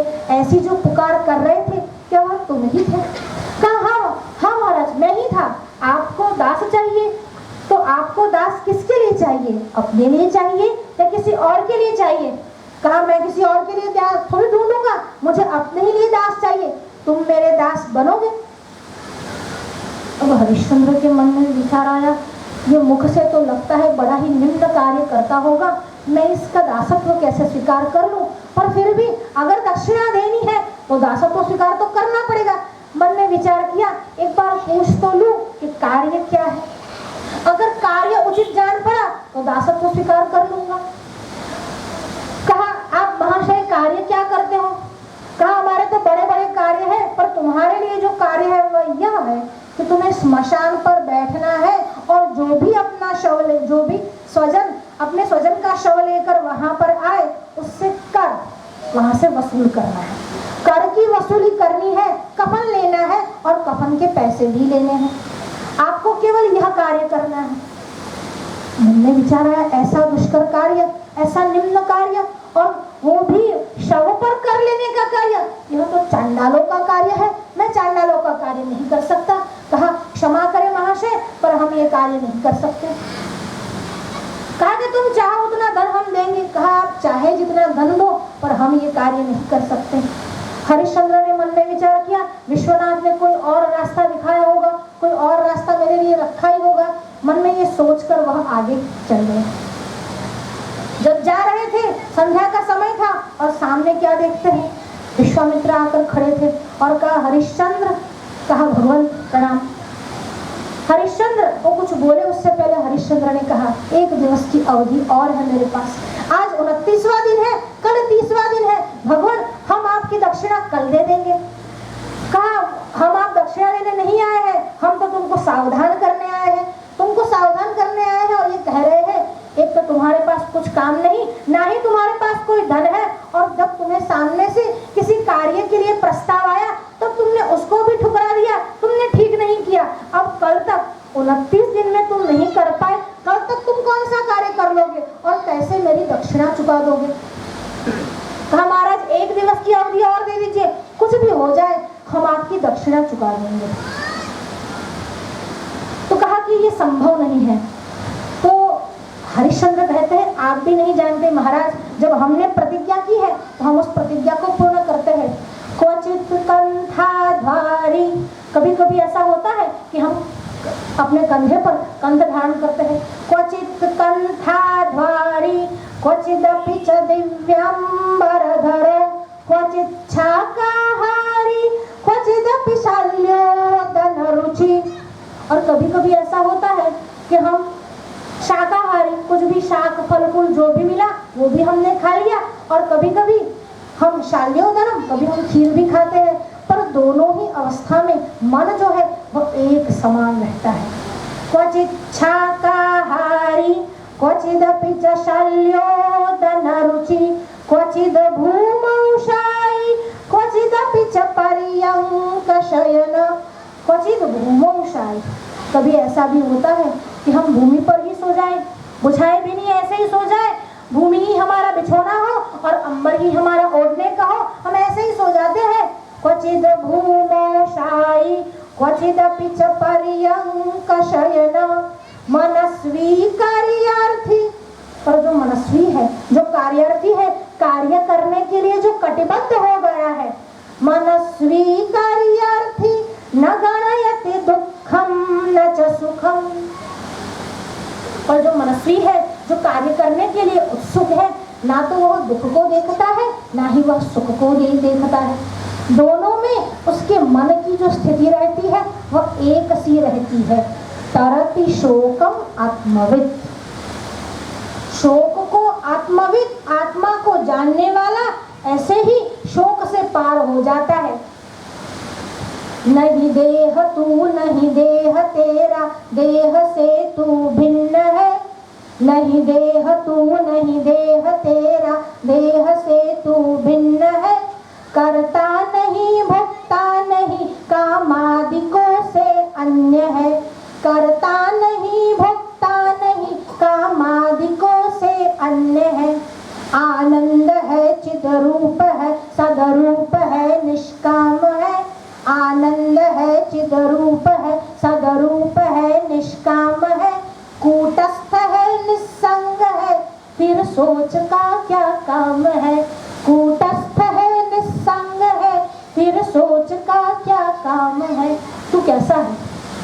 नहीं देह तू नहीं देह तेरा, ये देह जो है वह तू नहीं है। जब हम कहते हैं हाथ, तब मेरा हाथ, मैं हाथ, ये शब्द प्रयोग नहीं करते। नहीं देह तू नहीं देह तेरा, देह चिताया, देह कब तक साथ देगा? चिता तक। नहीं देह तू नहीं देह तेरा, देह से तू भिन्न है। करता नहीं भोक्ता नहीं, कामादिकों से अन्य है। आनंद है चिद्रूप है, सदरूप है निष्काम है। ये जो आत्मा है वह कैसा है? वह नित्यानंद स्वरूप है, वह सच्चिदानंद स्वरूप है। आनंद है चिद्रूप है, और वह चित यानी चैतन्य स्वरूप है। आनंद है चिद्रूप है, सदरूप है। सदरूप यानी जिसका अस्तित्व हमेशा रहता है। आनंद है चिद्रूप है, सदरूप है निष्काम है, उसे कोई कामना नहीं। कामादिकों से अन्य है, वह तो काम आदि से भी अन्य है। करता नहीं है, भोक्ता भी नहीं है। कूटस्थ है निस्संग है, कूटस्थ है हृदयस्थ है, और हृदय में रहने वाला है, और निस्संग है, किसी के साथ भी आसक्त नहीं है, किसी का भी संग उसे नहीं है। जब आत्मा निस्संग है और यह उसका स्वरूप है, फिर सोच का क्या काम है, फिर शोक का ही कोई। भगवान आप चिंता न करें, आप कलाइए, हम आपकी दक्षिणा, आपको भी कलाने की आवश्यकता नहीं, हम स्वयं आपके पास आएंगे और आपको दक्षिणा दे देंगे। रात बीत गई, हरिश्चंद्र सोच रहे थे कल दक्षिणा कैसे देंगे, अभी कोई कार्य मिला नहीं। भगवान विश्वनाथ को याद कर रहे थे। सूर्योदय हुआ, वापस काम खोजने के लिए निकल पड़े। पूरे दिवस भर नगर में ढूंढते रहे, दास चाहिए चिल्लाते रहे, पर किसी ने उनको दास के रूप में ग्रहण नहीं किया। कोई भी उनका सौदागर व्यापारी नहीं मिला। जब नहीं मिला, ढूंढ रहे थे, शाम होने को आई, पुनः सूर्यास्त होने को आए। अब मन में एक भाव पैदा हुआ, इससे अच्छा होता कल उनकी दासता स्वीकार कर लेता, आज ये मुझे ऋणी बनकर तो घूमना ना पड़ता। मन में सोच ही रहे थे कि अचानक सामने विश्वामित्र आए। अब कहा, तुमने कहा था कल सूर्यास्त का समय है, लो सूर्य नारायण तो अस्ताचल को चले गए और हमारी दक्षिणा अभी तक हमारे पास आई नहीं। तुम कहते थे मैं स्वयं आऊंगा, स्वयं आपको दक्षिणा दे जाऊंगा, न तुम आए न तुम्हारी दक्षिणा आई, बस ऐसे ही बातें करते रहते हो। अब तो ये ढोंग छोड़ दो, एक एक महीने से ढोंग किए फिरते हो, अब तो ये आडंबर छोड़ो, अब तो दक्षिणा की तुम्हारी देने की तुम्हारे बस में नहीं है। अब स्वीकार कर लो कि मैंने अपना सत्यवादी पना जो है वह छोड़ दिया, मैं सत्य के पथ से हट गया। भगवान, मैं सत्य के पथ से तो नहीं हट सकता, आप चाहे जो कर ले, पर मैं सत्य के पथ से नहीं हट सकता। मैं आपकी दक्षिणा दूंगा। अरे दूंगा कहता है, पर देगा कैसे? तो कहा आप मुझे कुछ और समय की अवधि दे दीजिए। कहा अब अवधि नहीं मिलेगी, अब तो तुम्हें मेरा कहना मानना ही होगा। कहा आपका मैं कहीं नहीं मान लेता हूँ, आप मुझे आज्ञा दे दीजिए और आप ही कोई उपाय बताइए कि मैं आपकी दक्षिणा दे सकूं। कहा कि है उपाय मेरे पास, चलो मेरे साथ। और चले और उस चांडाल के वहां चले जो चांडाल उनको सामने मिला था, और कहा अब उसकी दासता स्वीकार कर लो, और वहां ये चांडाल है जो तुम्हें खरीद लेगा और उसका मूल्य भी दे देगा। कहा अब चांडाल खरीदेगा तो सही, पर मूल्य देगा नहीं। कल जब वह सामने से आया था तब मैंने मना कर दिया, आज मैं जाऊंगा, आज मुझे गरज है, वो मूल्य देगा नहीं। पर गुरुजी आप हमारे साथ हो तो वो अवश्य मेरा अच्छा ही होगा, मेरा कल्याण ही होगा। और वो उनके साथ चल दिया और चांडाल के घर पहुंचे। अब चांडाल बाहर आया, विश्वामित्र को देखा, प्रसन्न हुआ, उन्होंने प्रणाम किया और कहा ऋषि आप साथ में आए हो और साथ में ये आया है, कल मैंने उसको कहा था मेरा दास बन जा, कल मेरी बात मानी नहीं और आज वापस दासता स्वीकार करने आ गया है, बात क्या है? कहा कल उससे भूल हो गई, आज तुझे क्षमा कर दे और उसे अपना दास रख दे। आप कह रहे हो तो आपकी आज्ञा जो है मेरे शिरोधार्य है, अब मूल्य भी आप ही तय करें। तो कहा इतना सुवर्ण आप दे दो। कहा जैसी आपकी इच्छा, और जितना सुवर्ण विश्वामित्र ने मांगा उतना सुवर्ण उस चांडाल ने दे दिया। अब हरिश्चंद्र ने वो सुवर्ण जो था वो विश्वामित्र को दिया। विश्वामित्र को दिया हुआ दान और दक्षिणा दोनों का संकल्प पूरा हुआ, पर अभी भी हरिश्चंद्र का भाग्य तो वही है, उसे वहां रहना है और जीवन पर्यंत वहां रहना है।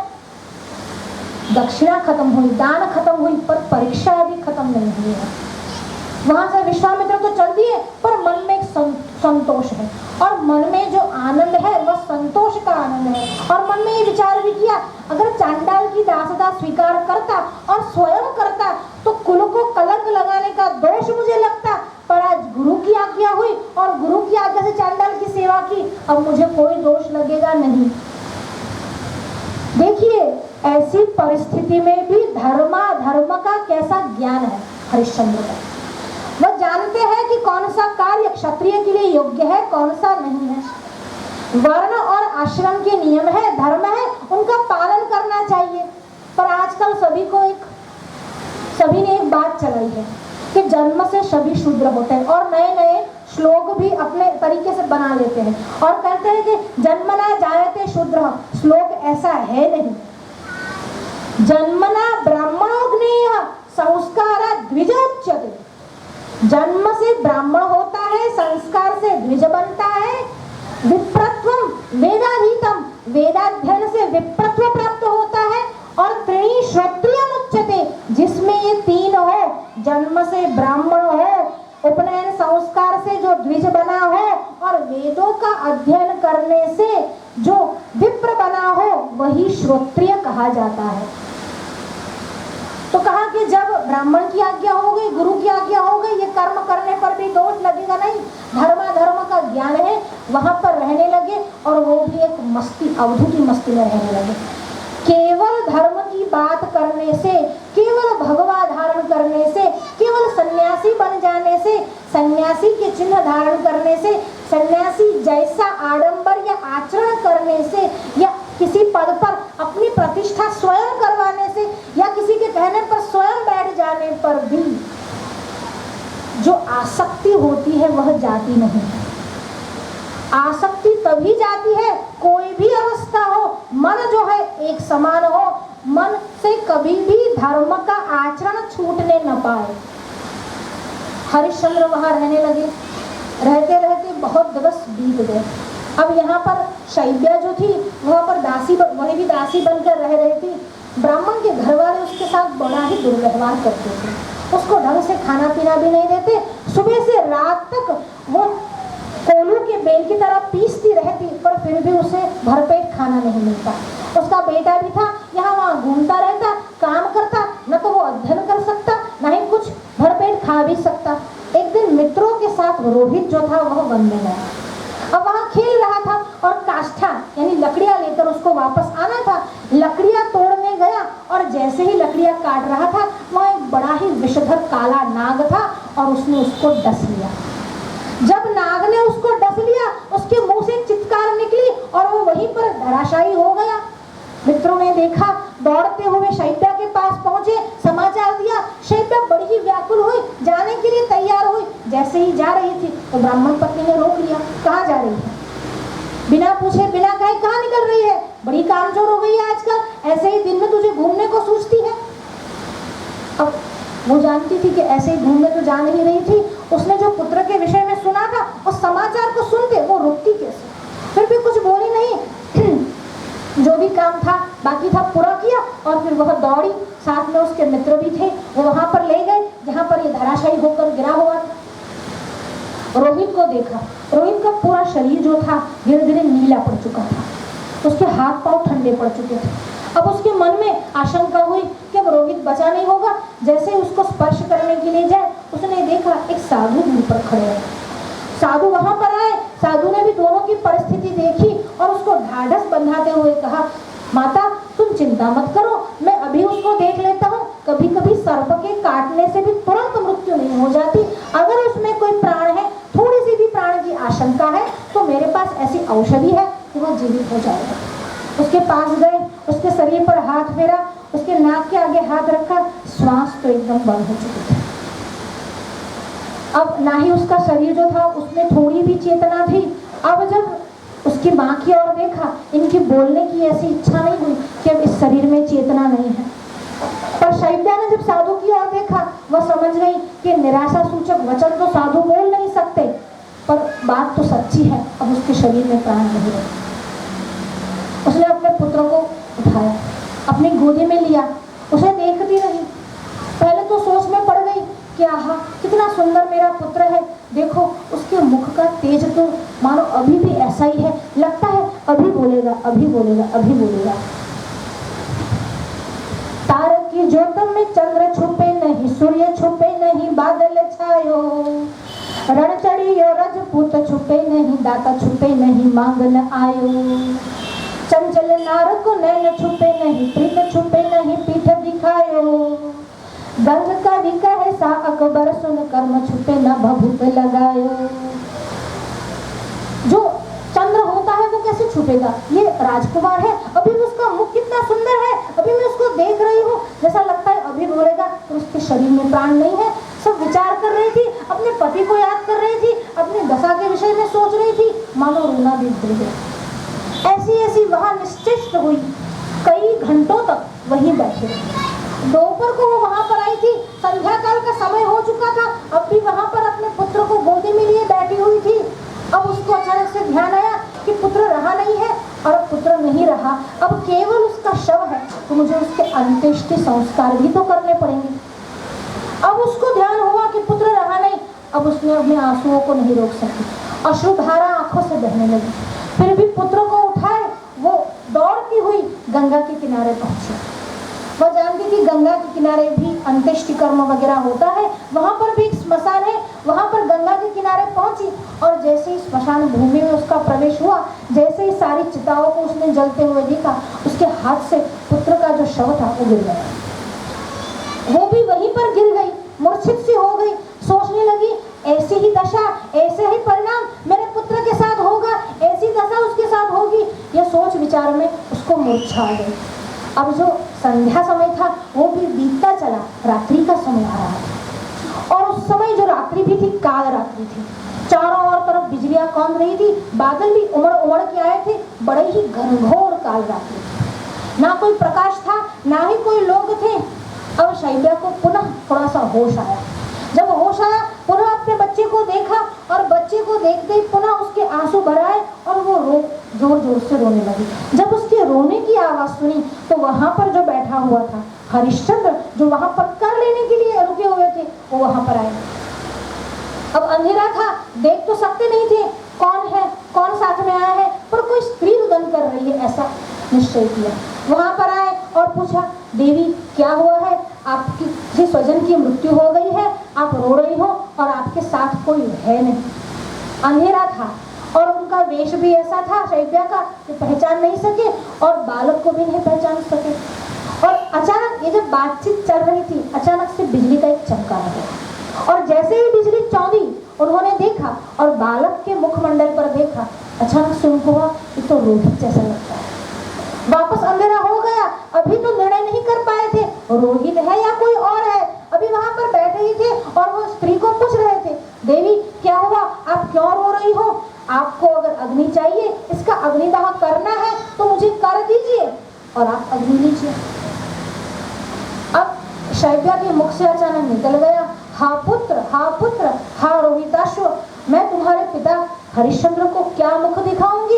एक समय था कि हरिश्चंद्र पूरे सम्राट थे, पूरे एक चक्री शासन उनके पास था, राजा थे।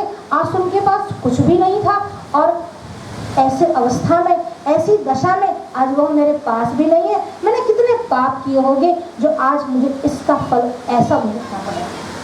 ना मेरे पति पास है, ना ही मेरा पुत्र मेरे पास है, और अब केवल इस पुत्र को अंत्येष्टि करके मैं इस शरीर को ही ढोऊंगी। मैं और क्या करूंगी? इस पुत्र का अंत्येष्टि कर मैं भी गंगा स्नान करूंगी, गंगा में अपने आप को छोड़ दूंगी। मन में ऐसे विचार चल रहे थे और अचानक ध्यान आया, अग्नि नहीं जलेगा तो ये जलेगा नहीं, और कहा मुझे अग्नि चाहिए। जब शैव्या ने कहा मुझे अग्नि चाहिए, रोहिताश्व का नाम लेकर रोने लगी। अब हरिश्चंद्र के मन में हुआ ये और कोई नहीं, मेरी ही पत्नी एवं पुत्र है। और उन्होंने वहां पास आकर कहा शैव्या, और कहा हाँ महाराज, जैसा उन्होंने भी आवाज सुना और पहचान गए ये और कोई नहीं मेरे पति है। कहा हाँ महाराज, ये आपत्ति कैसे आन पड़ी? फिर पूरा वृत्तांत सुनाया कि खेलने गया था और विषधर सांप ने काट लिया और ऐसी अवस्था आई। पर महाराज आप यहाँ पर इस स्मशान भूमि में, और आपका वेश तो बड़ा ही विचित्र है, दाढ़ियाँ बढ़ गई है, जटा बढ़ गए हैं, शरीर पर केवल एक कंबल सा ढका हुआ है और आपका शरीर भी मैला कुचैला है, और आप यहाँ स्मशान भूमि में इतनी रात गए क्या कर रहे हैं? कहा मुझे यहाँ पर रखा गया है, मैं यहाँ पर कर वसूली का काम करता हूँ, तू भी अब देर मत कर। जो तुम्हारे भाग्य में था, जो हमारे भाग्य में था वही हुआ है। अब इस बात को छोड़कर शोक मत कर, शोक से दूर हो जा और पहले अपने पुत्र का अंत्येष्टि संस्कार कर, और उसके पहले यहाँ पर कर दे। कहा कि मेरे पास तो कुछ भी नहीं है, मेरी जो एक साड़ी थी उसमें से फाड़ कर मैंने अपने पुत्र को ओढ़ा दिया है, कफन बना दिया है। कहा उसी में से फाड़ कर दे दे। कहा वो तो मैं दूंगी नहीं, अगर उसी को फाड़ दूंगी तो पुत्र के शरीर पर एक भी वस्त्र रहेगा नहीं, और बिना वस्त्र के अग्निदाह नहीं करना चाहिए।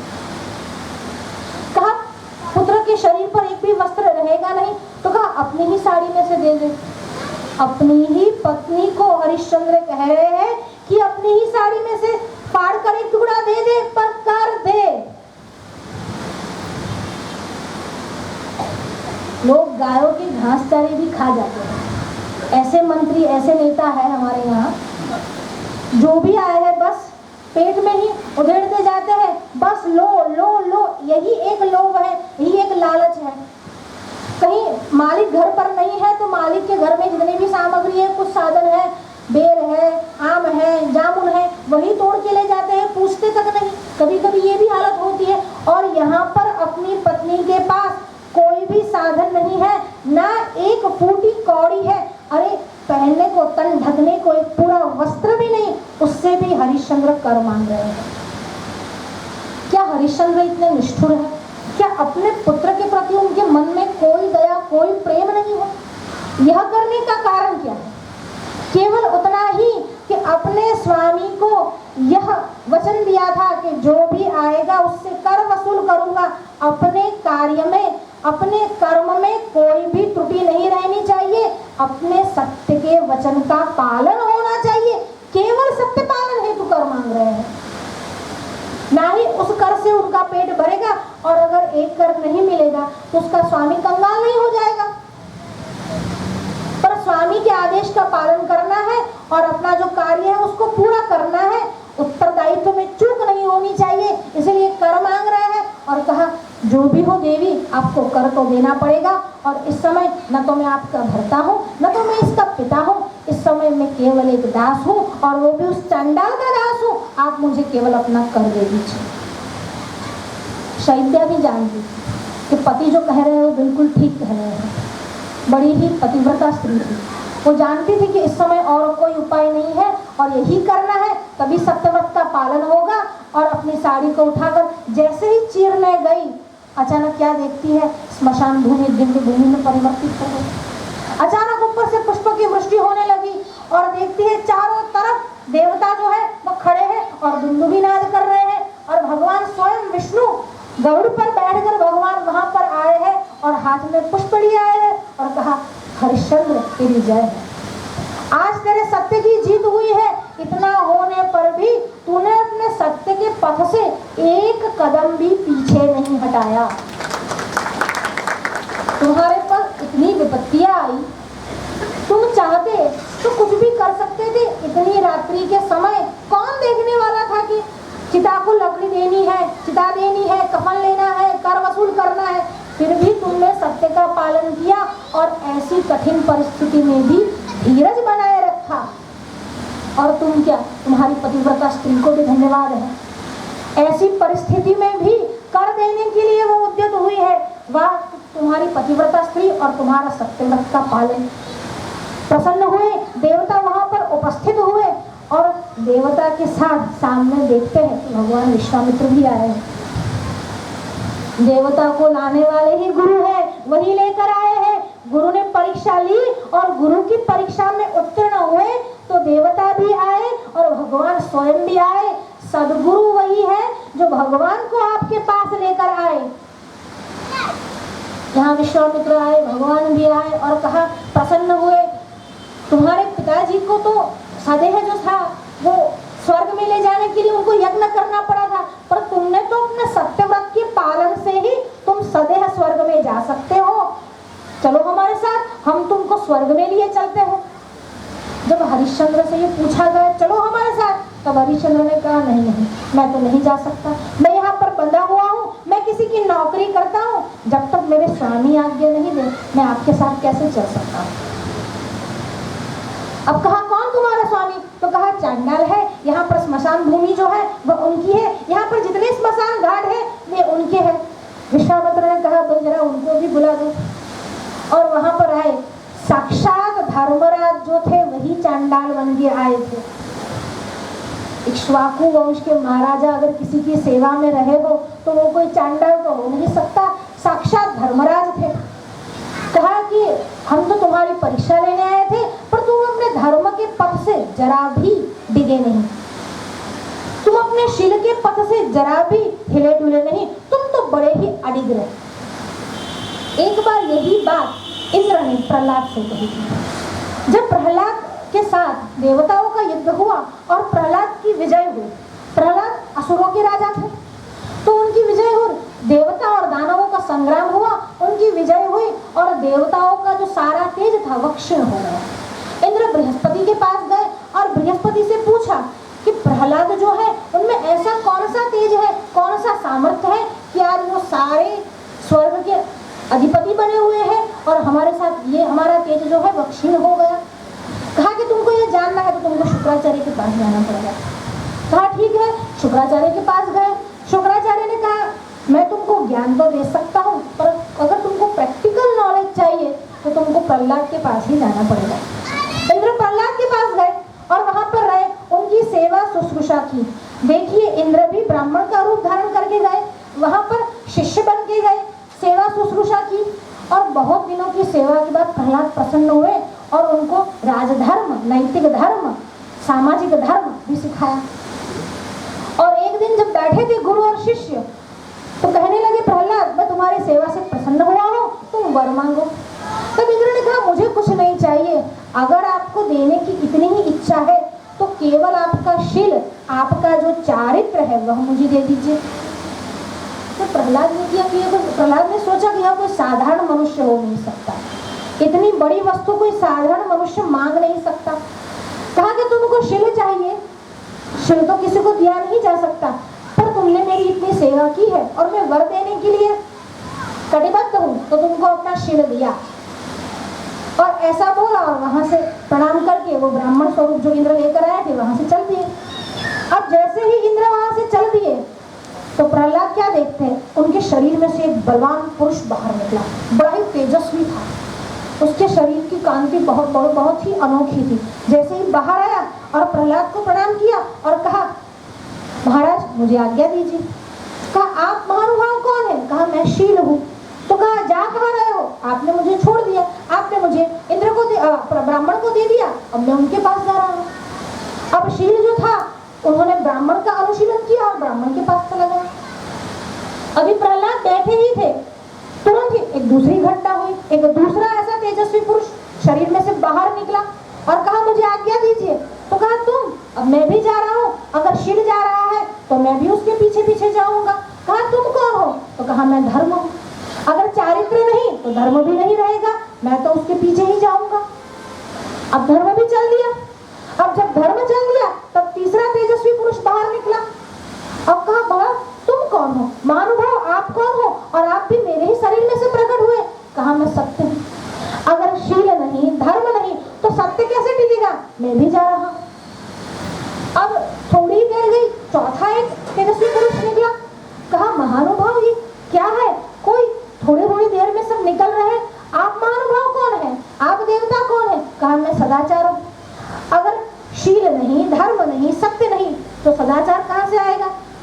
लोगों को आज धर्म नहीं करना है, बातें करनी है, सदाचार करो सदाचार करो। धर्म नहीं होगा तो सदाचार आएगा ही नहीं। सदाचार भी चल दिया। अब जब सदाचार जाने लगा तब अंदर से एक और तेजस्वी पुरुष निकला। अब कहा महाभाग आप कौन हो? कहा मैं बल हूँ, धर्म नहीं शील नहीं सदाचार नहीं तो बल कैसे रहेगा? बल भी चल दिया। अब जब बल भी चल दिया तो पीछे प्रभा देवी अंदर से निकली और प्रभा देवी जैसे ही बाहर निकली बड़ी ही रूपवान थी, बड़ी ही तेजस्वी थी और कहा आप कौन है देवी और आप मुझे छोड़ के क्यों जा रही है? कहा मैं लक्ष्मी हूँ, अगर धर्म नहीं सदाचार नहीं सत्य नहीं शील नहीं और बल नहीं तो मैं तुम निर्बलों के पास थोड़ी रहूंगी। मैं तो उसी का आचरण करूंगी जो सत्य का आचरण करता है। संपत्ति उसी के साथ वर्ण करती है जो बलवान हो, उसी के साथ वर्ण करती है जो सत्यवान हो। तो कहा मैं भी उन्हीं का वर्ण करूंगी। और इस प्रकार सबकी सब ब्राह्मण को वर चुकी। बाद में पता चला प्रहलाद को कि वह इंद्र थे और ब्राह्मण का रूप लेकर आए थे। यहाँ पर भी विश्वामित्र प्रसन्न हुए। चांडाल जो था वो सच में धर्मराज था। कहा कि सदैव आपको स्वर्ग में ले जाएंगे और आप ऐसे नहीं जाओगे, आपकी पत्नी भी आपके साथ जाएगी, क्योंकि आपकी पत्नी का जो पातिव्रत धर्म है बड़ा ही श्रेष्ठ है। पत्नी कहती है मैं भी ऐसे नहीं जा सकती, मैं भी किसी ब्राह्मण की दासी हूँ, मुझे उनसे आज्ञा लेनी पड़ेगी। अगर वह ब्राह्मण ने अनुमति दी तो ही मैं जा सकती हूँ। अब विश्वामित्र ने कहा वहां अनुमति लेने की आवश्यकता नहीं, जो ब्राह्मण और जिस ब्राह्मण के घर में तू रही थी वो ब्राह्मण मैं ही हूँ। अब शैब्या के मन में हुआ गुरुदेव ऋषिवर मैंने इतना सब कुछ सहन किया पर मुझे इतना पता होता कि विश्वामित्र आप स्वयं ही वहां ब्राह्मण है तो मुझे इतना भी शौक नहीं होता कि मैं किसकी सेवा कर रही हूँ। अब वहां पर सब प्रसन्न हुए और कहा आप सभी को ले जाएंगे, स्वर्ग से विमान आए हैं, आप सभी को विमान में ले जाएंगे। और विश्वामित्र ने राज्य भी वापस दिया, संपत्ति भी वापस दी और कहा आप सब स्वर्ग में चलो। और आपके ये तो हमने अपनी इच्छा से दिया है पर आप भी अपनी इच्छा से कुछ मांगो, अगर आपकी इच्छा कुछ है हरिश्चंद्र तो मैं पूरी करूंगा। तो कहा आप वर देना चाहते हो तो एक बात ये मेरी मानिए कि आप अयोध्या नगरी चलिए और अयोध्या में जितने भी सत्कर्मी जीव है उनको भी मेरे साथ स्वर्ग में ले चलिए। राजा अगर अच्छा होता है तो पूरी प्रजा को तार देता है, पर नाविक ही आपका कमजोर है तो पूरी नाव को ले डूबेगा। हम तो सनम डूबेंगे, तुमको भी साथ में ले डूबेंगे। अब राजा गए, अयोध्या की प्रजा को साथ में बुलाया, कहा विमान आया है। जो सत्संग में बैठते हैं बाद में विमान आता है।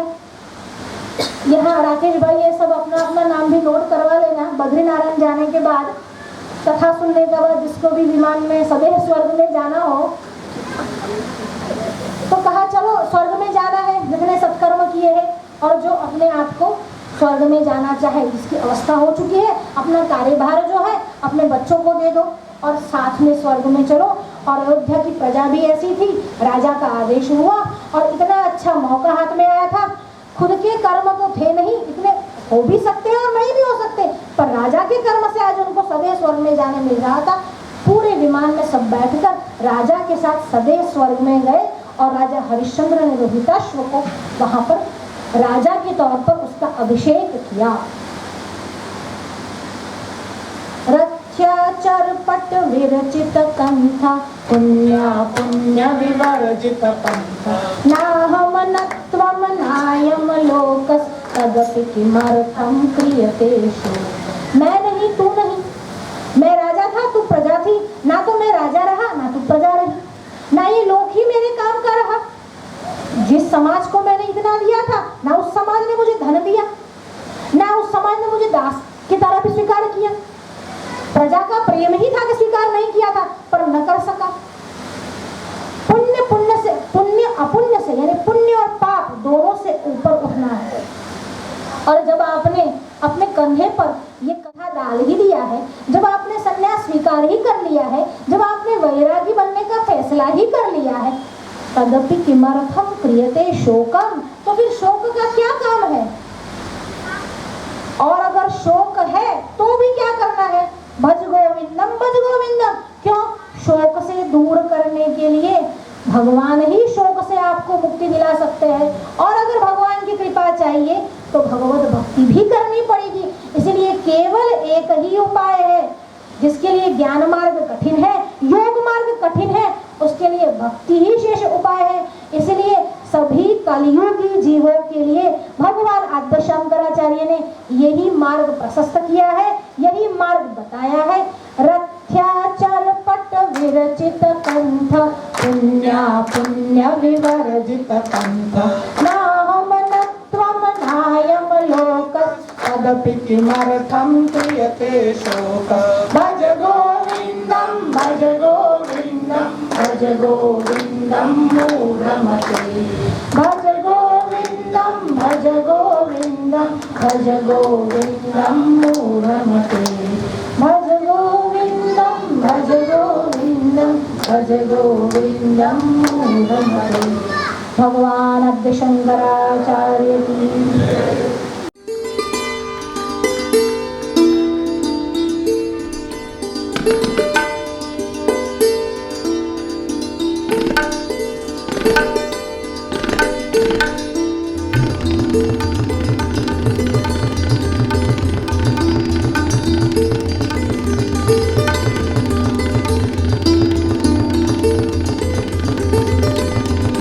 Thank you.